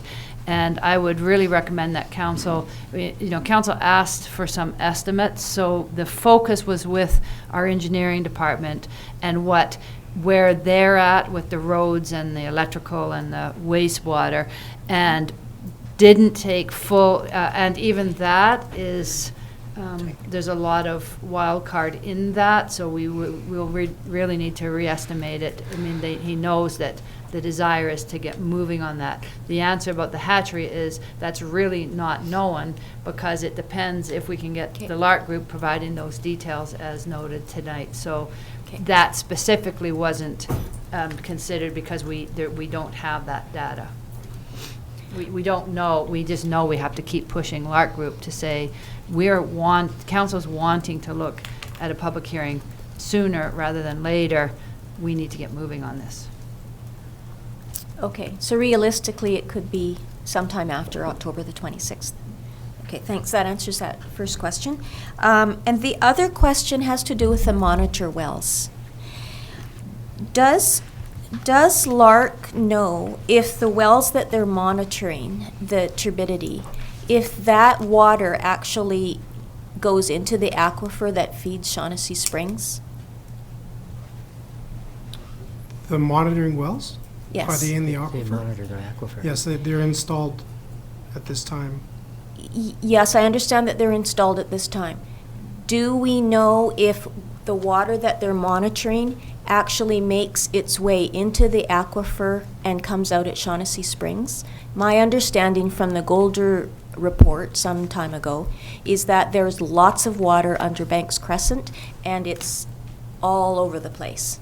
So does LARC have assurances that the water that they're monitoring actually is water that comes out at Shaughnessy Springs? In their reporting, the hydrologist identifies that this is the water source, yes. So we're relying on the hydrologist reports. So the hydrologist has identified this as being the aquifer sourcing. And the monitoring wells are installed within that layer. Okay. My understanding of the layer itself is the water is moving through almost like a sponge kind of scenario and doesn't concentrate into a channel form until very close to the surfaces. Right. extremely Okay. slow moving. Yeah. Okay. Thank you. Councillor Peak, then Councillor Trainer. Yeah, I'm wondering if we might be able to acquire any information that the hatchery has on storm incidents over their history and whether they cause turbidity for the hatchery and how they manage that, if in fact that does occur, and how they look after it. Councillor Trainer. I'm just wondering, have any studies been done or any consideration been given to the weight of this entire project and how that might have an effect on the aquifer? These two reports that we have from the geotech as well as the hydrologist, when they're looking at compacting, that's exactly what they're looking at, is how that material is going to be compressed in order to hold the weight. So the load is so the material is compressed to a point where it can carry the load of the building, and that's required so you don't have shifting of the foundation once it's installed. So that's part of these reportings. Okay, thank you. Councillor Holmes. Yeah, I'm pleased to see that in a summary report will be prepared with responses and answers that have been received from the public. Given that perhaps some people were expecting a future public Q&A, is there a way to make people known that, get their questions in because they will be responded to? And just to follow up on that, I don't necessarily think we need another public Q&A as was raised last time, but I think it might be worth, not now, but after we receive the summary report, a discussion amongst us whether another public Q&A would be necessary or not. CAO. We were discussing that exact issue today, looking at what your options might be once we summarize it all and see what another method you could use is an information session where that summary report is actually is presented by the district as far as being able to summarize all the information that we have at this point, and additional questions could be submitted in advance. There's lots of different ways of looking at it, and I think that's the same place we're at, is that council needs to reconsider that as we get more information here. Yes, so would someone like to bring the number 2 part of that resolution forward? Councillor Peak. I'll bring the second part of the resolution forward, that the update report dated August 10, 2017, from the Director of Development Services in relation to the OCP amendment and rezoning for 13610 Banks Crescent be received. Okay. Seconder, please. Councillor Holmes, thank you. All in favor? Oh, pardon me. Just to comment on all of this information that we are receiving, I think that after listening to what was said this evening, it would be in the best interest of LARC to put their information together and the district to continue to try and get those specifics, because all this other information may become irrelevant if that information doesn't come forward soon. So I would caution that we can accept information and we can read through it, we can understand it, and we can continue to absorb it all, but we do need those specifics if we're going to make a decision based on that. And if, a decision is determined to be based on something else, then it'll be an interesting conversation in October. But I don't think that all of the extra studies should be the priority. I can't speak for the developer and tell them what to do, but that would be my caution. Thank you. Any other discussion? Councillor Barclay. I just wanted to note something that I think is kind of fundamental. I did a quick calculation, and the water supply that they would require is about 1,200 acre-feet a year, according to my calculations here. Now, don't quote me in the paper. You can check it yourself for yourselves. But I think that's relevant in relation to the water license they want to use, which is about 7,300 acre-feet? 7,500 acre-feet? 2,500 and a 5,000. And a 5,000, and a quick estimate shows that much water would supply over 30,000 people with household water. So from that aspect, that's not the limiting factor. It's going to be the quality. And the fact that it's returned to the lake immediately. Right, thank you. Okay. Call the question. All in favor? Opposed? Carried. Thank you. Moving on to 12.9. CEO.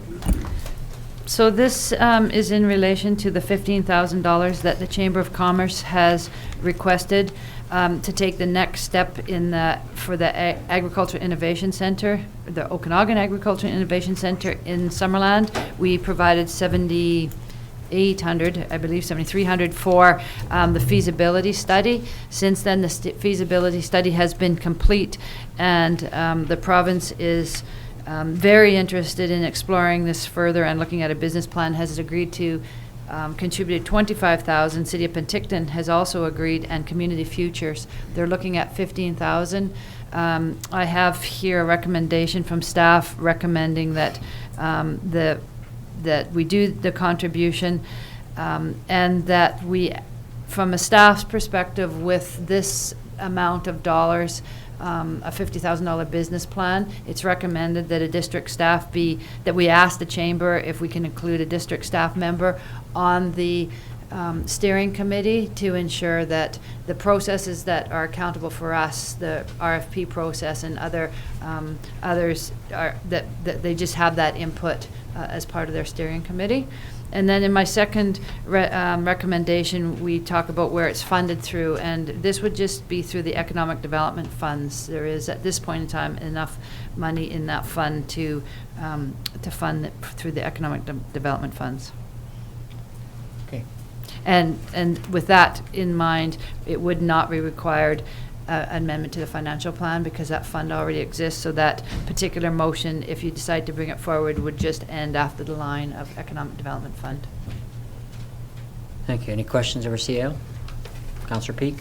Yes, I wondered if there'd been discussion with the chamber regarding whether they needed help on the committee, or because this has been a group that's worked together for some time. And I'm thinking that both Community Futures and the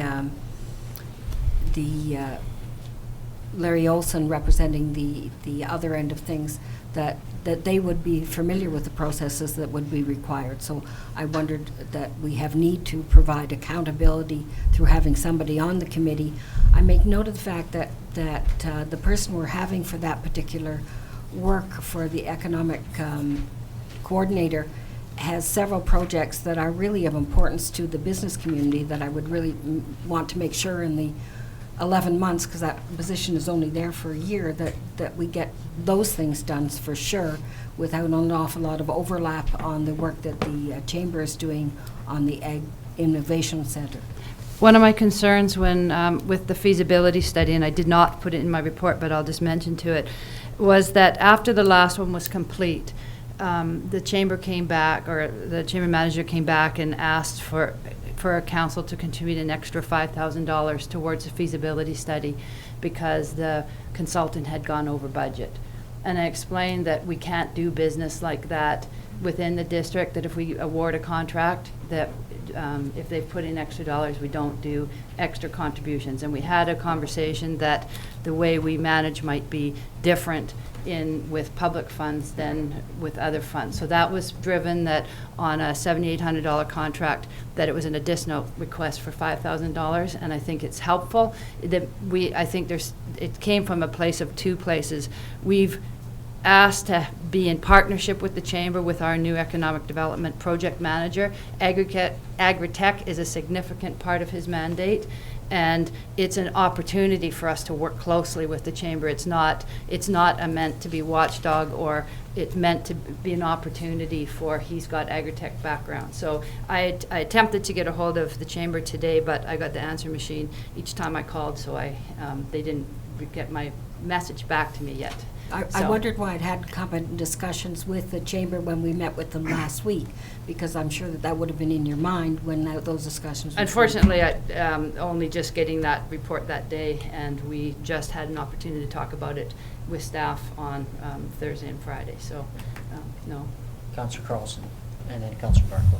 I think that it's acceptable to ask that the district actually be involved right from the business plan phase, because if this does go ahead, we would expect to have the same, if not more, influence and participation on the next phase of this project, and I think it's better to work together than to always have to try and relay that information through the internet or whatever, however it gets here. So I would suggest that if they're up and open to it, that we do have someone who participates through this whole process.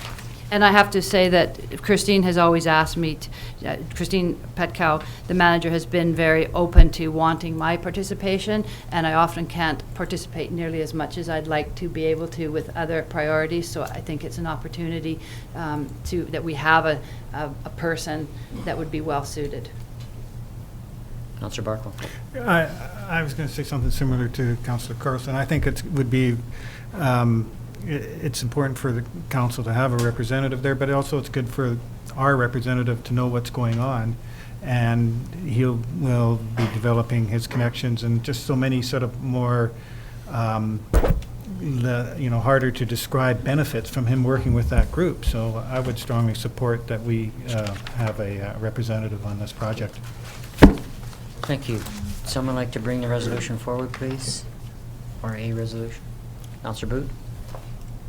Can be as written if you like. As written? Yes. With the funding coming from the economic development. Yeah. Good, thank you. Seconder, please. Councillor Carlson, thank you. Okay. All in favor?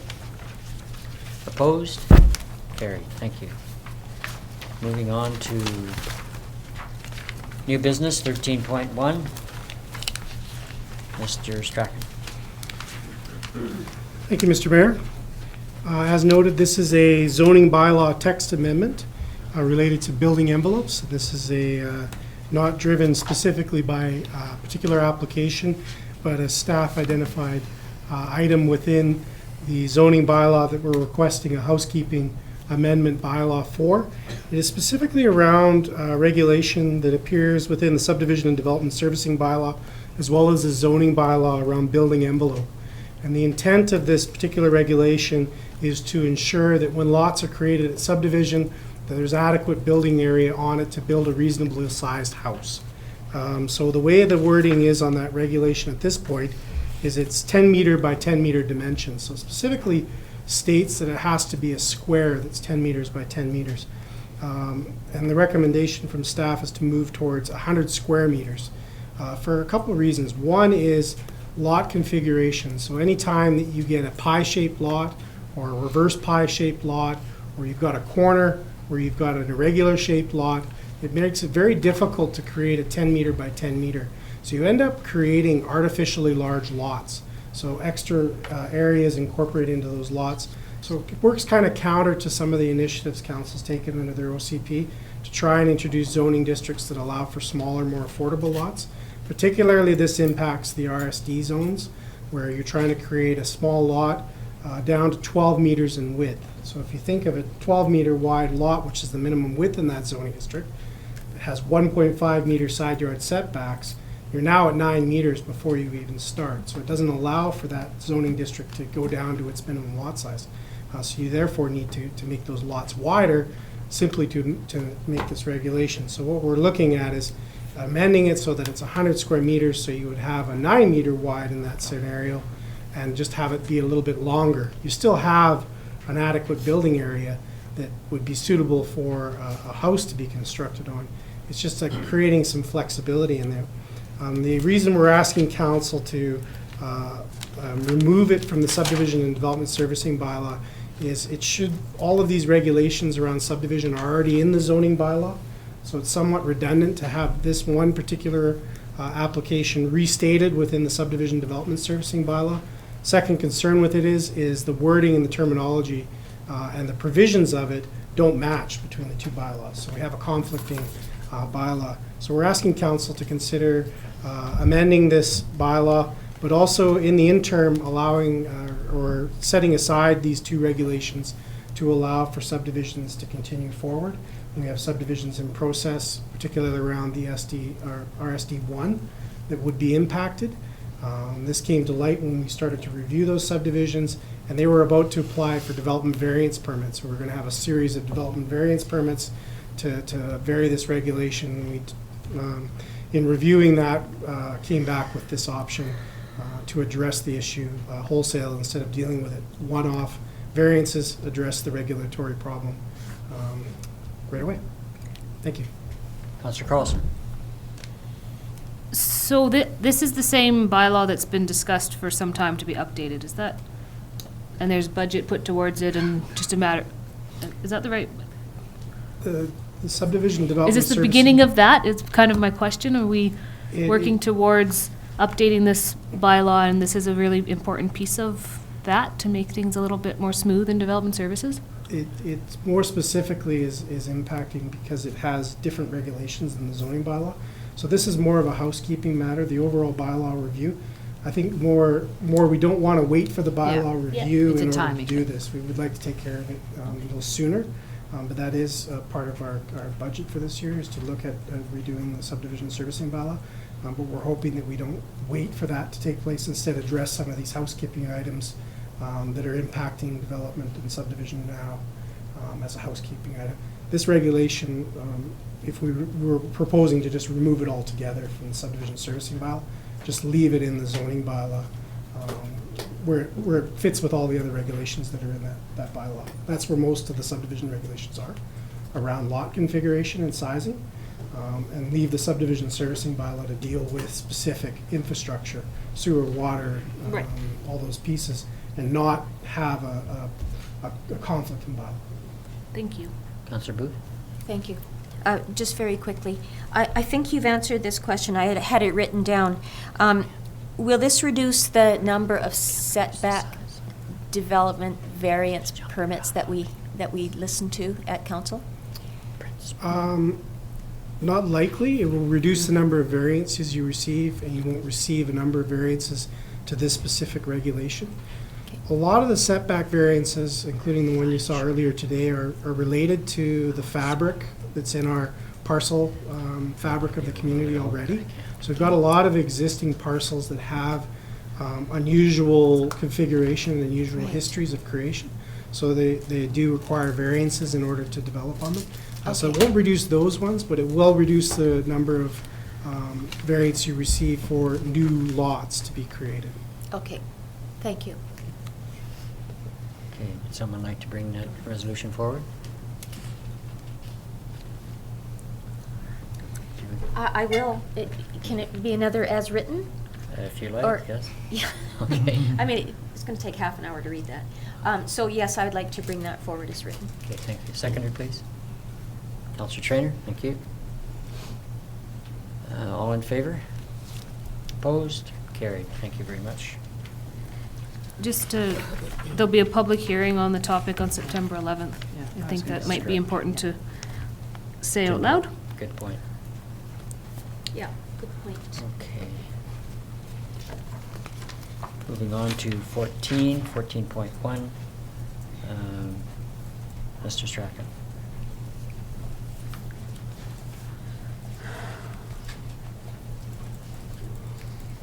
Sorry, hold on. So this is a, excuse me, there we go.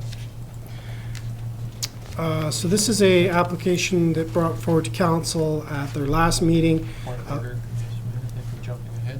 we jumped ahead? My apologies. Oh, we missed the draw. Good point. One more. One more back. Sorry, my apologies. This is Trish's. Glenfer. Oh, yeah, this. Sorry, my apologies as well. This bylaw is just to be read for a third time. You had a public hearing earlier in the evening considering it, so it's just open for discussion now for third reading. Okay. You'd like to ask the planner any questions about this? And just a note on this one, the reason it's not here for third and adoption is although it's not near a highway, it's because it's a text amendment and it needs to go for Ministry of Transportation approval before adoption. So it's just third reading tonight. Okay. Yeah. Councillor Peak? I can read it, but I also have a question. So Go ahead. that the zoning bylaw text amendment bylaw number 2017-021 be read a third time. And my question is, do we have any idea the timeframes for review by the Ministry of Transportation? Could I just second that first? Thank you, Councilor Booth. As a part of our development referral process, we refer these applications that we're going to require ministry approval to them at the application stage. So they received the referral several months ago, and they've already responded. They have no concerns, but they still need to go through this process. So because we've referred it to them quite early, it makes that more of just a quick process. Usually just takes a week or so to get it back. Thank you very kindly. Appreciate that. Okay, Councillor Barkle?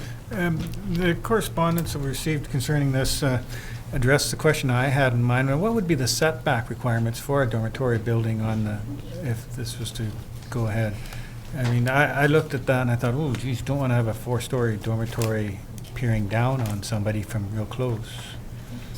Or a 3-story or whatever might be proposed. In regards to the correspondence that was received at the public hearing, the actual property is located, the proposed sites for construction are adjacent to the school itself. The letter came in from a property owner to the north west of the subject property, so it wouldn't be any construction proposed in that area. The setbacks would have to follow the I-1 zoning district, and the setbacks on the site would be related to an adjacent road right-of-way that we have there, which would be 7 meters from that road right-of-way, an unconstructed road right-of-way, 7 meters from the front, which wouldn't be related to the site, and then 5 meters from the side. So the siting is adjacent to where the existing tennis courts, and maybe on the existing tennis courts would be, or adjacent to the school building itself. But neither of those locations would be adjacent to the property that the letter is related to, as it's to the northwest, below and away from where the proposed location is. Go ahead. I guess when I looked at it, if I remembered, the dormitory was proposed sort of to the east of the playing field there and south of the tennis courts, could put it potentially quite close to the north property line of the houses on the south of this property. So, yeah, picture's worth 1,000 words. Yeah, so the square that we see here that looks like it's a building is not actually a building, it's the tennis courts. Right. So this is the proposed siting that they have at this time. On the tennis courts and not to the south On of or them? adjacent to them, that area. Adjacent to, so they could go potentially as close as 5 meters from where your red dot is right now? They could possibly, yes. Is there any way that we could change that, increase that? What you have before is actually a application to amend the zoning bylaw for a text amendment to add the use to the zone. Yeah. So that's what's before council for consideration of third reading. As far as putting additional development requirements on them, at this point. Would there be an opportunity in the future to put an additional development requirement on this, if a proposal came forward or that was going to be, say, 5 meters from the south property line? You would only be receiving a development permit application. Yes. We would receive a building permit application. If they're proposing to develop it according to the zoning district, you wouldn't be able to restrict them further with that component. They would be permitted to develop according to the zone. You'd be looking at form and character and other components during that development permit review, which would come to council. But this is an institutional zone that we're That's talking correct. about, so it would only be on institutionally zoned properties. Yeah. So it'd be falling within the parameters of the zone itself. So that would mean potentially Yeah, we can't- building 5 meters from that south property line. Could be. I would think that's what he's trying to say. Yeah. Or said quite specifically, actually. Okay? Quick question. Yes, Councillor Peak. Is there any steepness of the slopes on the area of concern regarding the correspondence? So does that play into where, in fact, a dormitory might be located? And I realize we're doing an amendment to the zoning. It doesn't have Yeah. a particular discussion point at this juncture.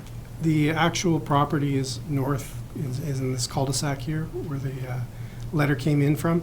This whole tree area that crosses through the property is a steep slope, so the elevation is quite a bit higher where the school is, and then it drops down quite significantly to a level area that's then adjacent to Cedar Avenue. And this is where the property is. They wish to have the dormitory in proximity to the school, so they want to have it up on that elevation, not down below.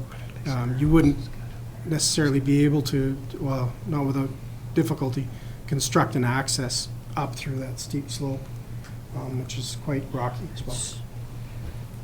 Yeah, it's quite Thank you. That was remote my from- point to yeah, be made. yeah. Okay, calling the question. All in favor? Opposed? Carried. Thank you. Moving on to 14.2. Mr. Strachan.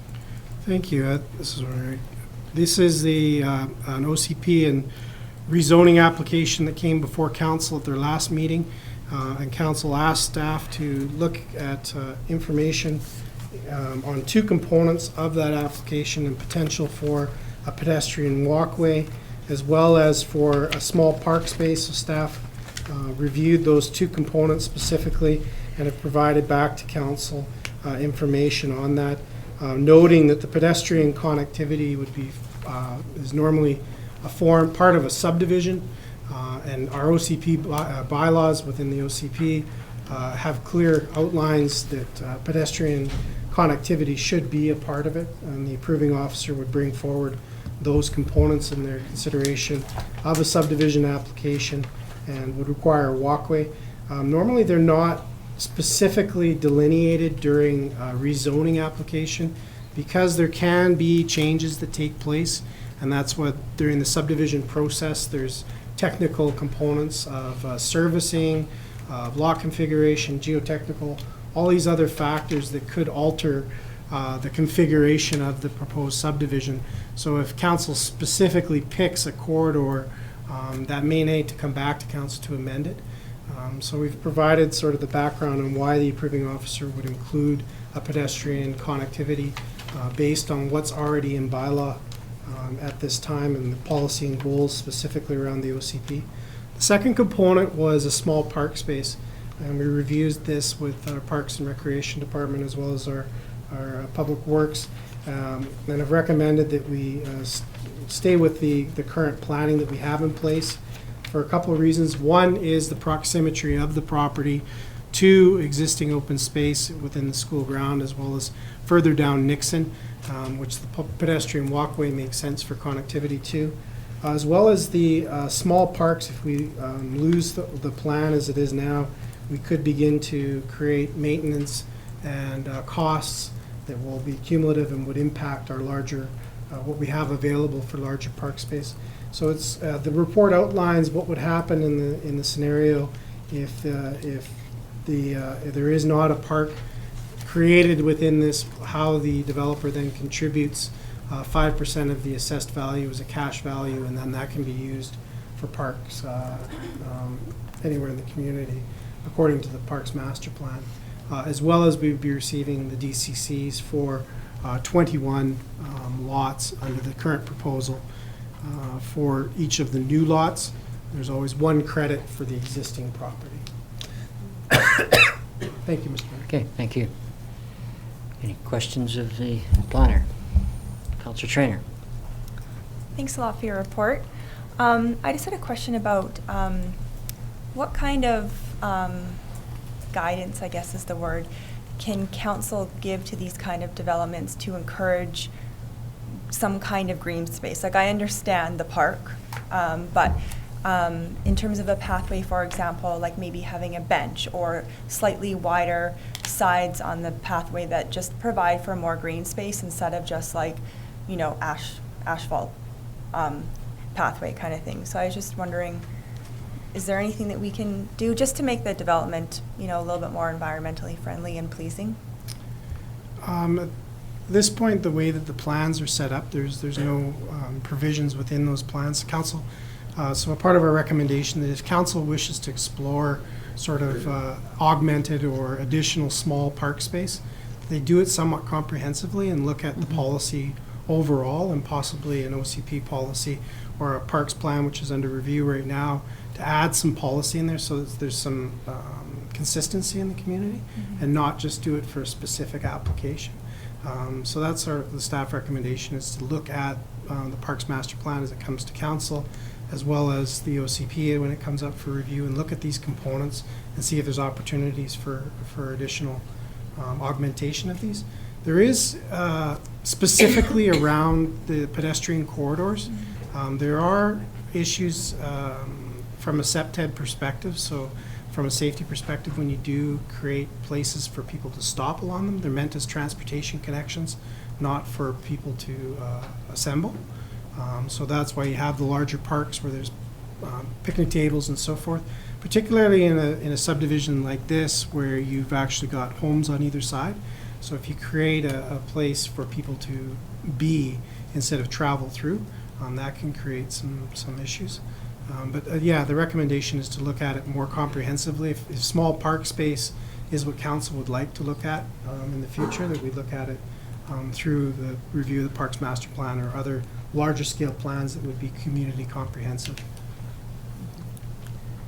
Thanks. What I've seen in, difficulty with developments in the past anyway has been lack of connectivity.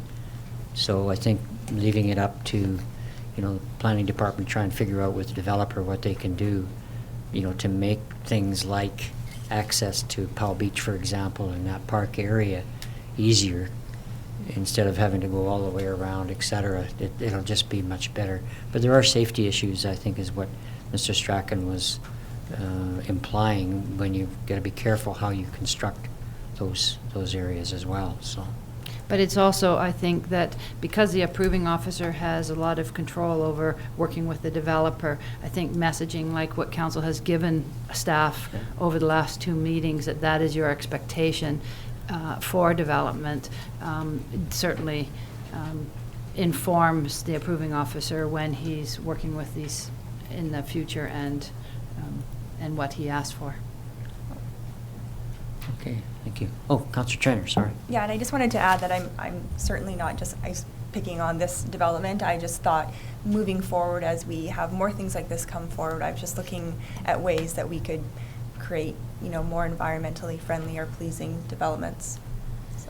Yep, good. Thank you. Councillor Booth. Thank you, Mr. Mayor. Mr. Strachan, we talked about the rezoning prior to having our public hearing. Can you remind me what the rezone was to RSD1? RSD1, yes. RSD1.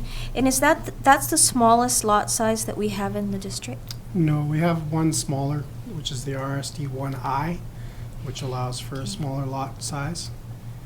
So we do have some RSD1 within the Trout Creek area. But not the majority of Trout Creek is RSD2. So Lighthouse Landing is RSD1, as well as some areas adjacent to Wharf Street, as well as some components in the north of Trout Creek. Okay, thank you. So that leads me to my third question, Mr. Mayor.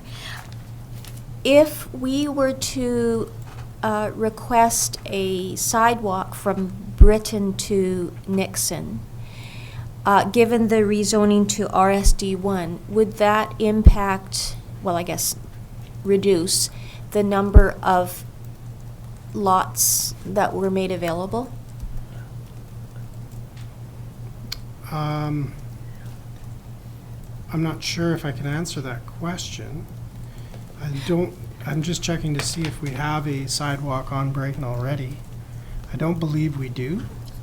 So we do not have a sidewalk on Brighton Road, so it would be only a sidewalk from Wharf Street to the terminus of Brighton Road. So you wouldn't have a sidewalk connection all the way through. So it would be built. Oh, no, sorry. No, are we not talking about a sidewalk access from Brighton or Brighton to Nixon? Pedestrian corridor.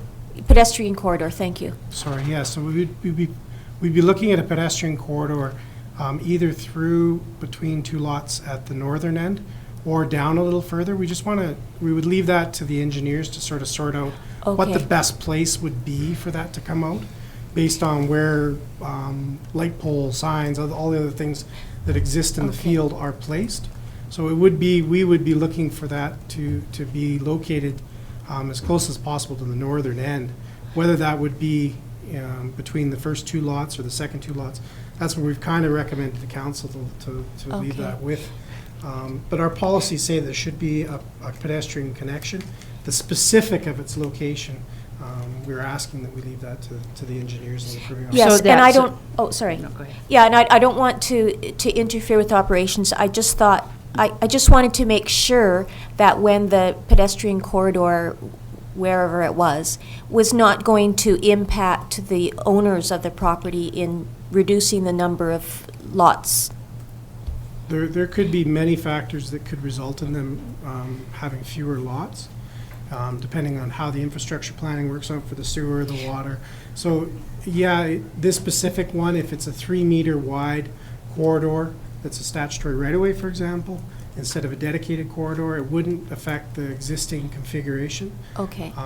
But those details are not determined at this point. I think we're- And Okay. would be determined as part of a subdivision. Okay. We're getting into the Thank you. weeds a bit on this. Yeah, I just, they want 22 lots. I wanted to make sure that that was what they're getting. Okay, thank you. Thanks. Councillor Holmes, would you like to bring it forward? No. No? Okay, go ahead. Maybe we covered this the last meeting, but I was speaking with one of the neighbors in the area who mentioned that there was actually a neighborhood plan from 2004 for this area, and there was no pedestrian corridor. In fact, there was the road written was to extend to Nixon, and I was just wondering why that original neighborhood plan is now being altered for this formation. I mean, that would, why don't we want to have that road corridor through there? So, I'm not sure it was, so I spoke to the gentleman today as well. I can't find locate a record of a neighborhood plan per se. There's a pre-plan that was done around that period, but it incorporated several properties within this area, including the existing subdivision on Brighton. So this plan actually showed a road network that incorporated not just the subject property, but the property to the north, the property that's now been subdivided here, as well as the property that's been subdivided on Johnson. So it's somewhat become redundant because 3 of the properties went ahead with modifications and subdivisions that wouldn't allow that plan to carry forward. So the infrastructure design work that was done for those subdivisions is not according to that plan, and I'm not sure how that plan was incorporated. It does not appear as a neighborhood plan, as was indicated. It looks like it was a pre-plan, as far as I can tell, on what was presented to me. Councillor Holmes. I guess the concern is how many potential future lots do we lose in that north property with the road wrapping around as opposed to going through? See what I mean? Right at the very top. Yep. we So can go back. this parcel is currently zoned A1, so they would be proposing a subdivision design if they were to move forward along with the rezoning application. There's a number of options. That road would swing down, so it could potentially impact, but it depends if that road would then be a continuation of this road north. This would still be our right-of-way. The road curves here, but this would still be our right-of-way, so there is an option to carry that road upwards instead of what was in that pre-plan. Pre-plan had a road cutting all the way through from Johnson all the way to Wharf. So that's not going to happen because we've got subdivisions that have taken place. But they certainly could continue Brighton to the north of where they want, if that was an option they wish to propose. And that would allow for the subdivision. You can see how that would mirror the lots that are proposed to be created. So there's a number of options that property owner could pursue in the future with design work that would allow them to develop, because they do have that full frontage on Brighton. So we're not orphaning the parcel with the proposed subdivision. Yeah, sort of, what's already happened sort of precludes the previous Correct. situation, right? Councillor Peak, can you bring the resolution forward, please? I'll bring the resolution forward, and I also have a comment Okay, I'd like thank to you. make, so I'll bring the resolution forward. The background information report dated August 3rd from the Director of Development Services in relation to the OCP amendment and rezoning for 5418 Nixon Road be received. Seconder, please. Councillor Traynor, thank you. And your comment? It's a question in terms of when you look at I know this is the rezoning, but when you look at permeable surfaces to be within the area of the subdivision, whether it's a pathway or driveways or whatever, do we look at encouraging permeable surfaces as opposed to pavement? Mr. Mayor? Mr. Strack. At this time, we would be looking at a hard surface for maintenance purposes at this point in the bylaw. It's difficult in the Four Seasons climate to have a lot of permeable surfaces. There are components out there such as grasscrete and some other components that I've experienced working with, but they do create some maintenance concerns. For a pedestrian corridor that's going to be used for children going to school and for people, it's a reliable surface to have what we currently have, which would be an asphalt surface, because we can maintain it and keep it safe. Okay, thank you very kindly. There's further considerations for that particular area in that the water table is pretty high, so you'd have a tough time making anything go anywhere. Just to carry that further, though, the stormwater retention is going to be on site. It's as per our bylaw. These houses would be retaining their stormwater and designing accordingly. And this walkway's stormwater wouldn't be moving off site; it would be moving to the adjacent parcels. Okay. Just gonna see this. Okay, all in favor? Opposed? Carried. Do you have something to add? Okay. Just before we move to council reports, I'm going to ask for a short break. Okay? We'll resume in a couple of minutes. Concise council reports this evening. Councilor Traynor. I don't have anything to report tonight. Good, thank you. Councilor Barkle. My report is just as long. Thank you. Councilor Boot. Hang on. Can you go on to someone else? I have to find it. Too late. Well, it obviously wasn't all that important. Sorry, We'll come back to you. Councilor Thank you. Carlson. Here it is. I don't have much to report either. I hope you miss me more than I'll miss you over the next 2 months.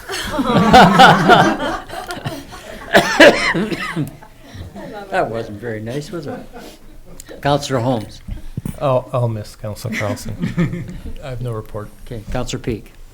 Yeah, we've had some good meetings with the Arts Council in the district. I worked on that, and we had a very good discussion with the Chamber regarding the Agriculture Innovation Center, and I was pleased with that discussion as well. Thank you. Councilor Boot. Yeah, I'm good.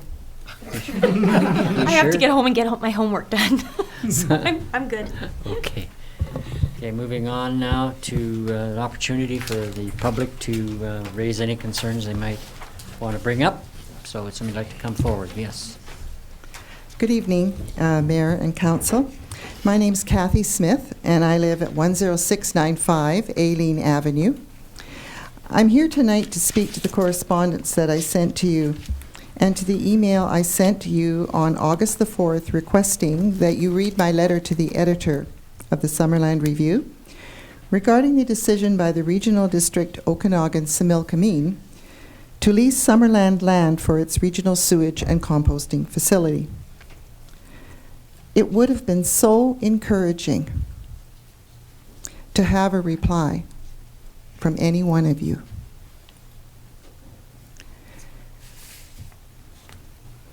To know that each of you read my email, just to say that, or that you would send me some sort of acknowledgement that the concerns I have would at least be considered.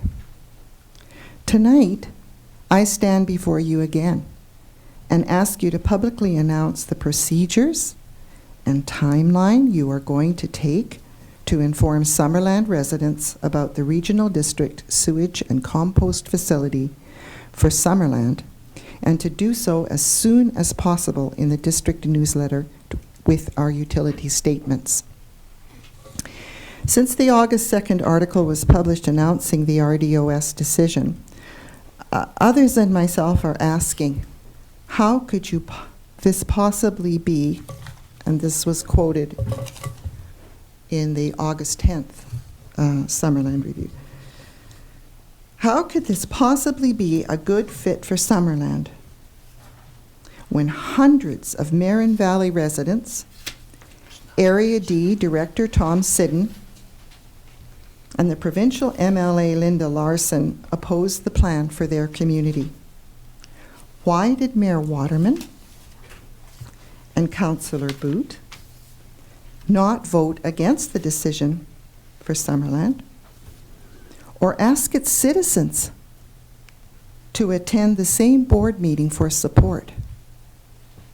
A group of concerned Summerland citizens representing Trout Creek, Prairie Valley Road, from Highway 97 to Denike Avenue, Sinclair Avenue, Cartwright Road, Dale Meadows Road, and Deer Ridge are meeting on Thursday, August the 24th at 11099 Mitchell Avenue to discuss the effects of your decision would have to our health and safety, water, roads, traffic, pedestrian corridors, school zones, air quality, and local economy if Summerland awards a lease to the RDOS to build and manage their facility. We would welcome a representative from council to meet with our group, to come and provide us some information, to listen to our concerns. One resident of Summerland asked me if RDOS stood for Regional District of Summerland.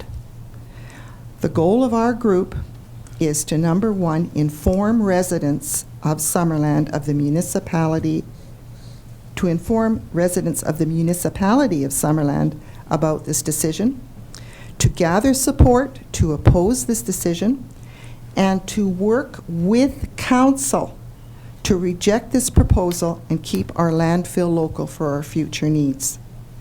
We will meet at 6:30 p.m. We invite you to come.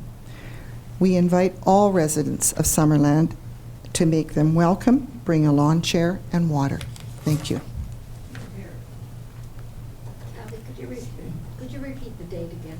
Yes, it's Thursday evening, August 24th at 11099 Mitchell Avenue. And I think the sign for Mitchell was blown off last night, so we'll have to get it replaced somewhere. But we will have indicators. We expect quite a large crowd. So we will have signs posted to help people get to that location, 6:30 p.m. Okay, thank you. I think, Theo, would you like to make a comment?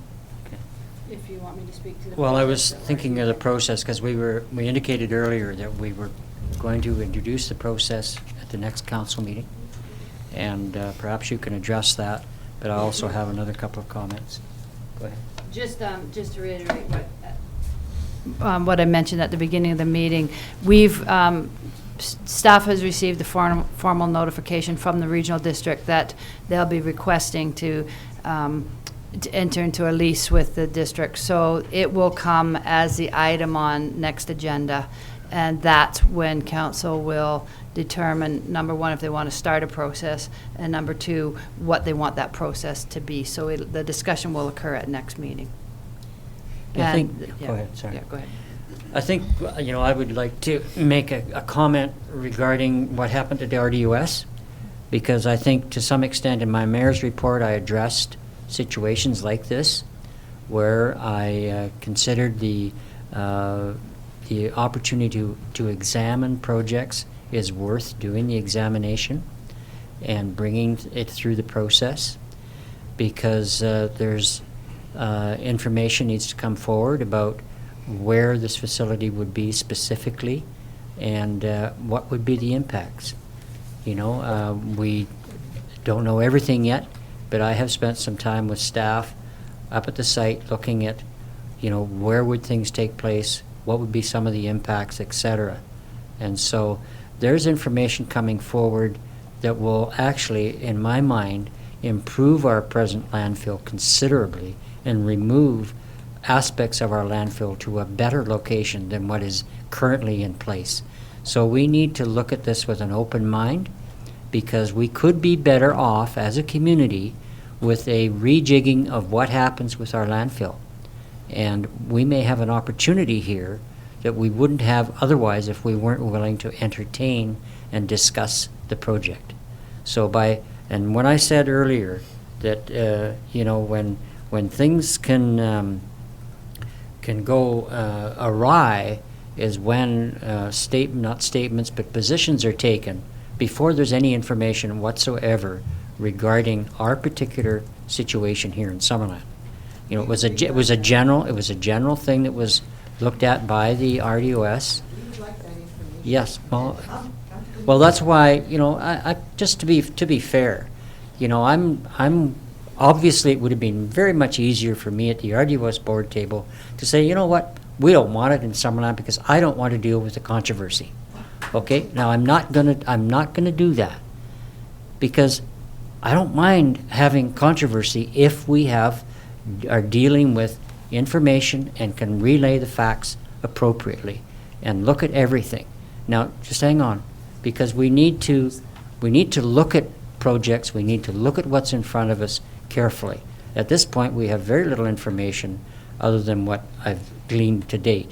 And there's nothing wrong with looking at proposals and seeing what we're looking at. There's nothing wrong with that at all, Mayor. And I've been coming, and I was one of the people at the RDOS that organized people to go to those open houses and to listen to Cameron Bowen. And I remember standing here in front of this council asking you and your council to announce dates for our public to be able to attend those meetings. But things were happening, things were busy.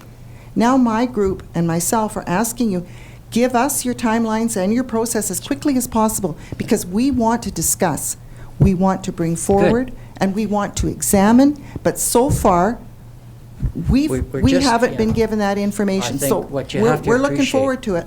Good, because what we have to appreciate is tonight we talked about initiating things at our next council meeting. Thank you very much. And that's, you know, quite honestly, that's what we want to do. Well, and we will be ready to come to your meetings and to discuss this very important issue. It's great, thank you.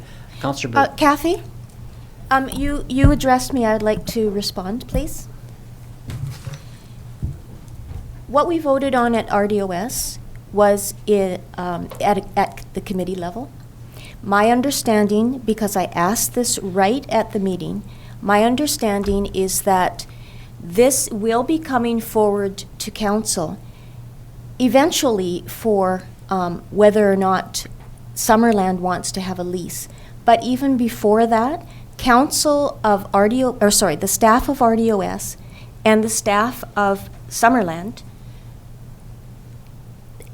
we have to, as a council, we have to give RDOS staff and their consultants permission to go onto the land to do further testing. We cannot give you the information that you're looking for because we don't have it. It hasn't been started yet. And this extra testing that needs to be done is something that needs to be done by RDOS staff and District of Summerland staff and consultants. It hasn't been done yet because we have not gotten to the stage where we can give them permission to access district land. So we are so far away from agreeing that this is going to be the site through RDOS. We're so far away. And Summerland and all the residents of Summerland have the opportunity to have their chance to speak. There'll be public hearing, there'll be a public consultation process. We haven't even determined that yet because staff will need direction from council. And unless the testing comes back and we as a council are satisfied that there's enough assurance that we can move forward, even with having a lease arrangement, none of that is going to happen until there is full consultation with the people in Summerland. Great. So publish the dates. We can't publish the dates because we're not there yet. But you just explained very articulately the process. Could you put that in a form of a newsletter, or put that in the form of an op-ed for the Summerland Review? Could you make up posters and signs? Could you have an information meeting? Could you have an open house? Yeah, it has to come to council first, Kathy. Good. Well, we'll be here too, and I thank you for at I least appreciate giving me your engagement. this much. Thank you. Okay. Thank you. Okay. Yes, or Mr. Mayor and Council, staff, Orv Robson, 6708 McDonald Place. Lots of questions out there. I just have one that I'd like to be clarified by the mayor regarding housing issues in Summerland. In your election campaign, or in our election campaign of 2014, the Chamber of Commerce asked questions of the candidates on November 7th, 2014. You responded to a housing question stating, among other things, that there were 210 infill lots for possible use in older residents, other areas that we could develop in. And in addition, you stated 319 potential multifamily units were identified as units that were likely to be developed. My question to you is, where were you referring to the Banks Crescent development? absolutely not. Which That was information that I got from our previous planner about potentials throughout the community. The idea of the Banks Crescent wasn't even thought of at that point. So And you know 319 that. potential multifamily units did not infer that the Banks Crescent was in consideration? Absolutely not. What was? You and I were on council at the time. Did we? That's right. Did we That's what I entertain? mean. Did we entertain the banks? No. I hadn't even heard of 319 units being developed. There was So- the opportunity for that in the future. Where? You'd have to go through and read the report from the planner at the time, as I did, and all that information was available, and you'd have to go back to those reports. So you're saying it wasn't the development at Banks? Absolutely not, no. I Okay. mean, you and I were on council at the same time. Yes, that's Did we right. hear about banks at that point? No. No, of course we didn't. I'm just wondering how that figure came up. So Well, you'd have to check I'll be with, checking that. I'll be you'd have to checking check that. with Mr. McIntosh's Yeah. report, and the numbers are there. Thank you, Thank Mr. Mayor. Ladies first. Good evening, Mayor, Council.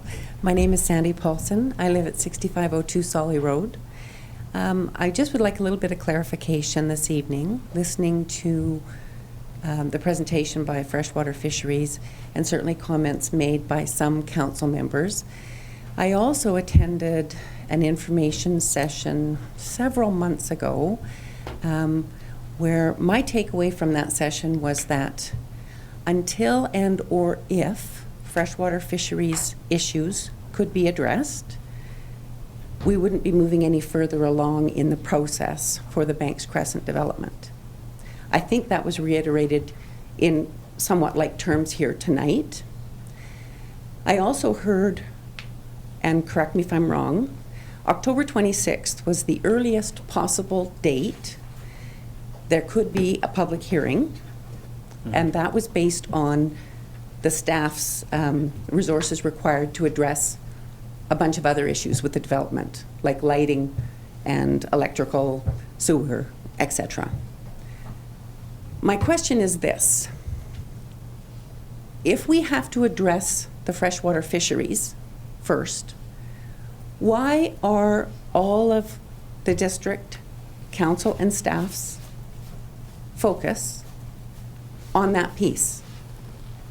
Why are we continuing with all of these other pieces and further exploration when it appears to me that this prolonged, protracted event is polarizing Summerland residents? If we have one pivotal piece that needs to be addressed, why aren't we doing that? That's my question. Do we have an answer? All these things have to go forward at the same time. If we had Why? answer it at one thing, and then no, we're going to have to say, well, we're going to take another 8 months to address the things we haven't done while we were doing this. They have to be done at the same time. It So seems to me there's nothing wrong with that. I'm sorry, I didn't mean to interrupt you. We're running out of time. Okay, I have one more point. Okay. It seems to me that the communication between the freshwater fisheries and the developer, the Lark Group, has broke down.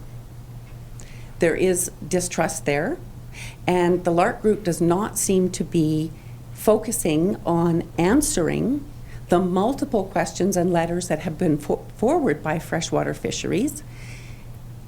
Is there not a role that the district could at least play in mediating or focusing and facilitating that the focus is where it needs to be in terms of addressing those issues? Yeah, that is occurring, yes. Councillor, CAO, would you like to No, comment? just in that, yeah, at this moment in time, that's exactly what is happening, is that Mr. Strachan and other staff are dealing directly with the fisheries and directly with the LARC group, because the fisheries and the LARC group are not working together directly, but the district's been that way for some time. And that's the way that it's been for quite some time now.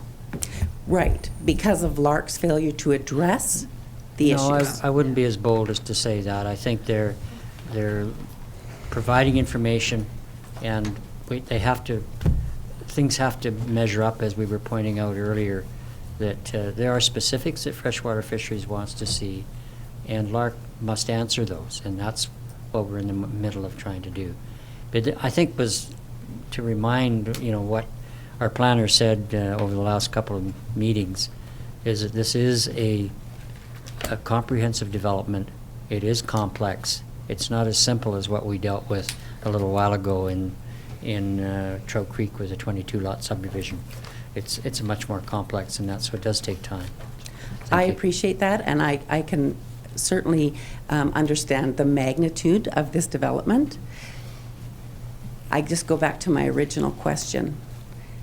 I believe that the commitment was made by Mayor and Council that the fisheries would be addressed before it moves forward. We're seeing amendments and changes to that original development before we've even addressed the fundamental issue of the fisheries. That's my comment. Okay, Thank you. Anybody else? Hi, my name is Doug Wall. Just a point on Councillor Booth's question about the source water. You would have to look at the molecular isotopes to define at a well source whether or not that is the same water as the spring source. But my other point, and I think it was missed by some, certainly myself, and I clarified it with Mr. Strachan, that the developer is now proposing to drop the lake water source as a contingency. I just want to make sure that's absolutely clear, because this is about the 4th time that the developer has submitted letters on the afternoon or the evening of a council meeting. So I just got a bit of a snippet of it, and I just want to make sure I'm absolutely clear that that's the proposal. To be clear, I didn't say that they proposed to drop the alternate water source. Okay. They've introduced another option. That's all they've done at this point. Okay, and what is that option? To The be other clear? option is to focus on protection of the aquifer through additional works. So including additional monitoring wells, as well as processes for stop working alarms. And that option would exclude a lake water source. Doesn't say that. It says that it's an additional option. So it would be, so this letter will then be forwarded to Freshwater Fisheries for their review. So we've presented a number of options that have come from the LARC group to Freshwater Fisheries. Okay. And we'll be looking for their So feedback. they would do additional monitoring plus have the lake water source. No, this is an additional option instead of the alternate water source. That's what I just said. Yes, So sorry, they would no. drop the lake water source. As this option, yes. Okay. Thank you. Okay. Anybody else? Yes. I can imagine you're all getting pretty tired. My name is Marilyn Hanson from 7611 Oak Avenue, Summerland. I think the public is getting very frustrated about this Banks development thing. We don't understand how, when you place big buildings on this piece of land, you cannot affect a spring and the runoff. And all the little twiddly poking around that they do on that property, which is very little, they cannot prove that they will not affect the chemistry of the water. But I think another aspect that the public is very concerned about is the stability of that land. It has already had 2 landslides from two water pipes breaking above it. And we know that glacial silt, which is mostly what that is, it's intrinsically unstable. And those of us who have lived here quite a long time, and I have since 1965, we've seen quite a few serious landslides. One was in 1970.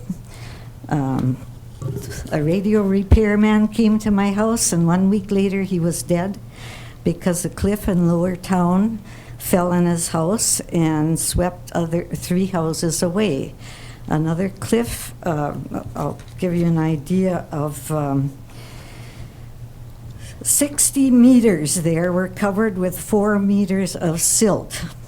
That was a big slide. In 1992, 45 meters were covered with 5 meters of silt. And we have seen that with Zimmerman's Gulch. There was a nice trail and a road in there that has fallen in. Arkell Road across from Thornbear Road that goes into Trout Creek, that fell massively. That's right behind the sewer plant. There's a tractor under there. So much earth fell that they didn't find it reasonable to excavate that. We did have a kayak building business in Lower Town. Summerland made him move because they said his property was unstable. So with a property with red zone all around, why is this group so fixated on that piece of land? I think the people of Summerland are not against the project, but they are against that location. And if you want to know something about the geology of the banks around here, I recommend this book to you, written by several well-known geologists. It's Okanagan Geology South. It's quite new, and it's very got a good information. Thank you. Okay, thank you, Marilyn. Okay, I think we've reached our time frame. Okay. Okay. Oh, sorry. Okay, we got 2 more people. It's me again, Richard Gallant. Yep. In the interest of time, I'll reserve my comments for the next council meeting. Thank you. But I would like to say, I commend you on your opening remarks with respect to participant etiquette. Okay, thank you.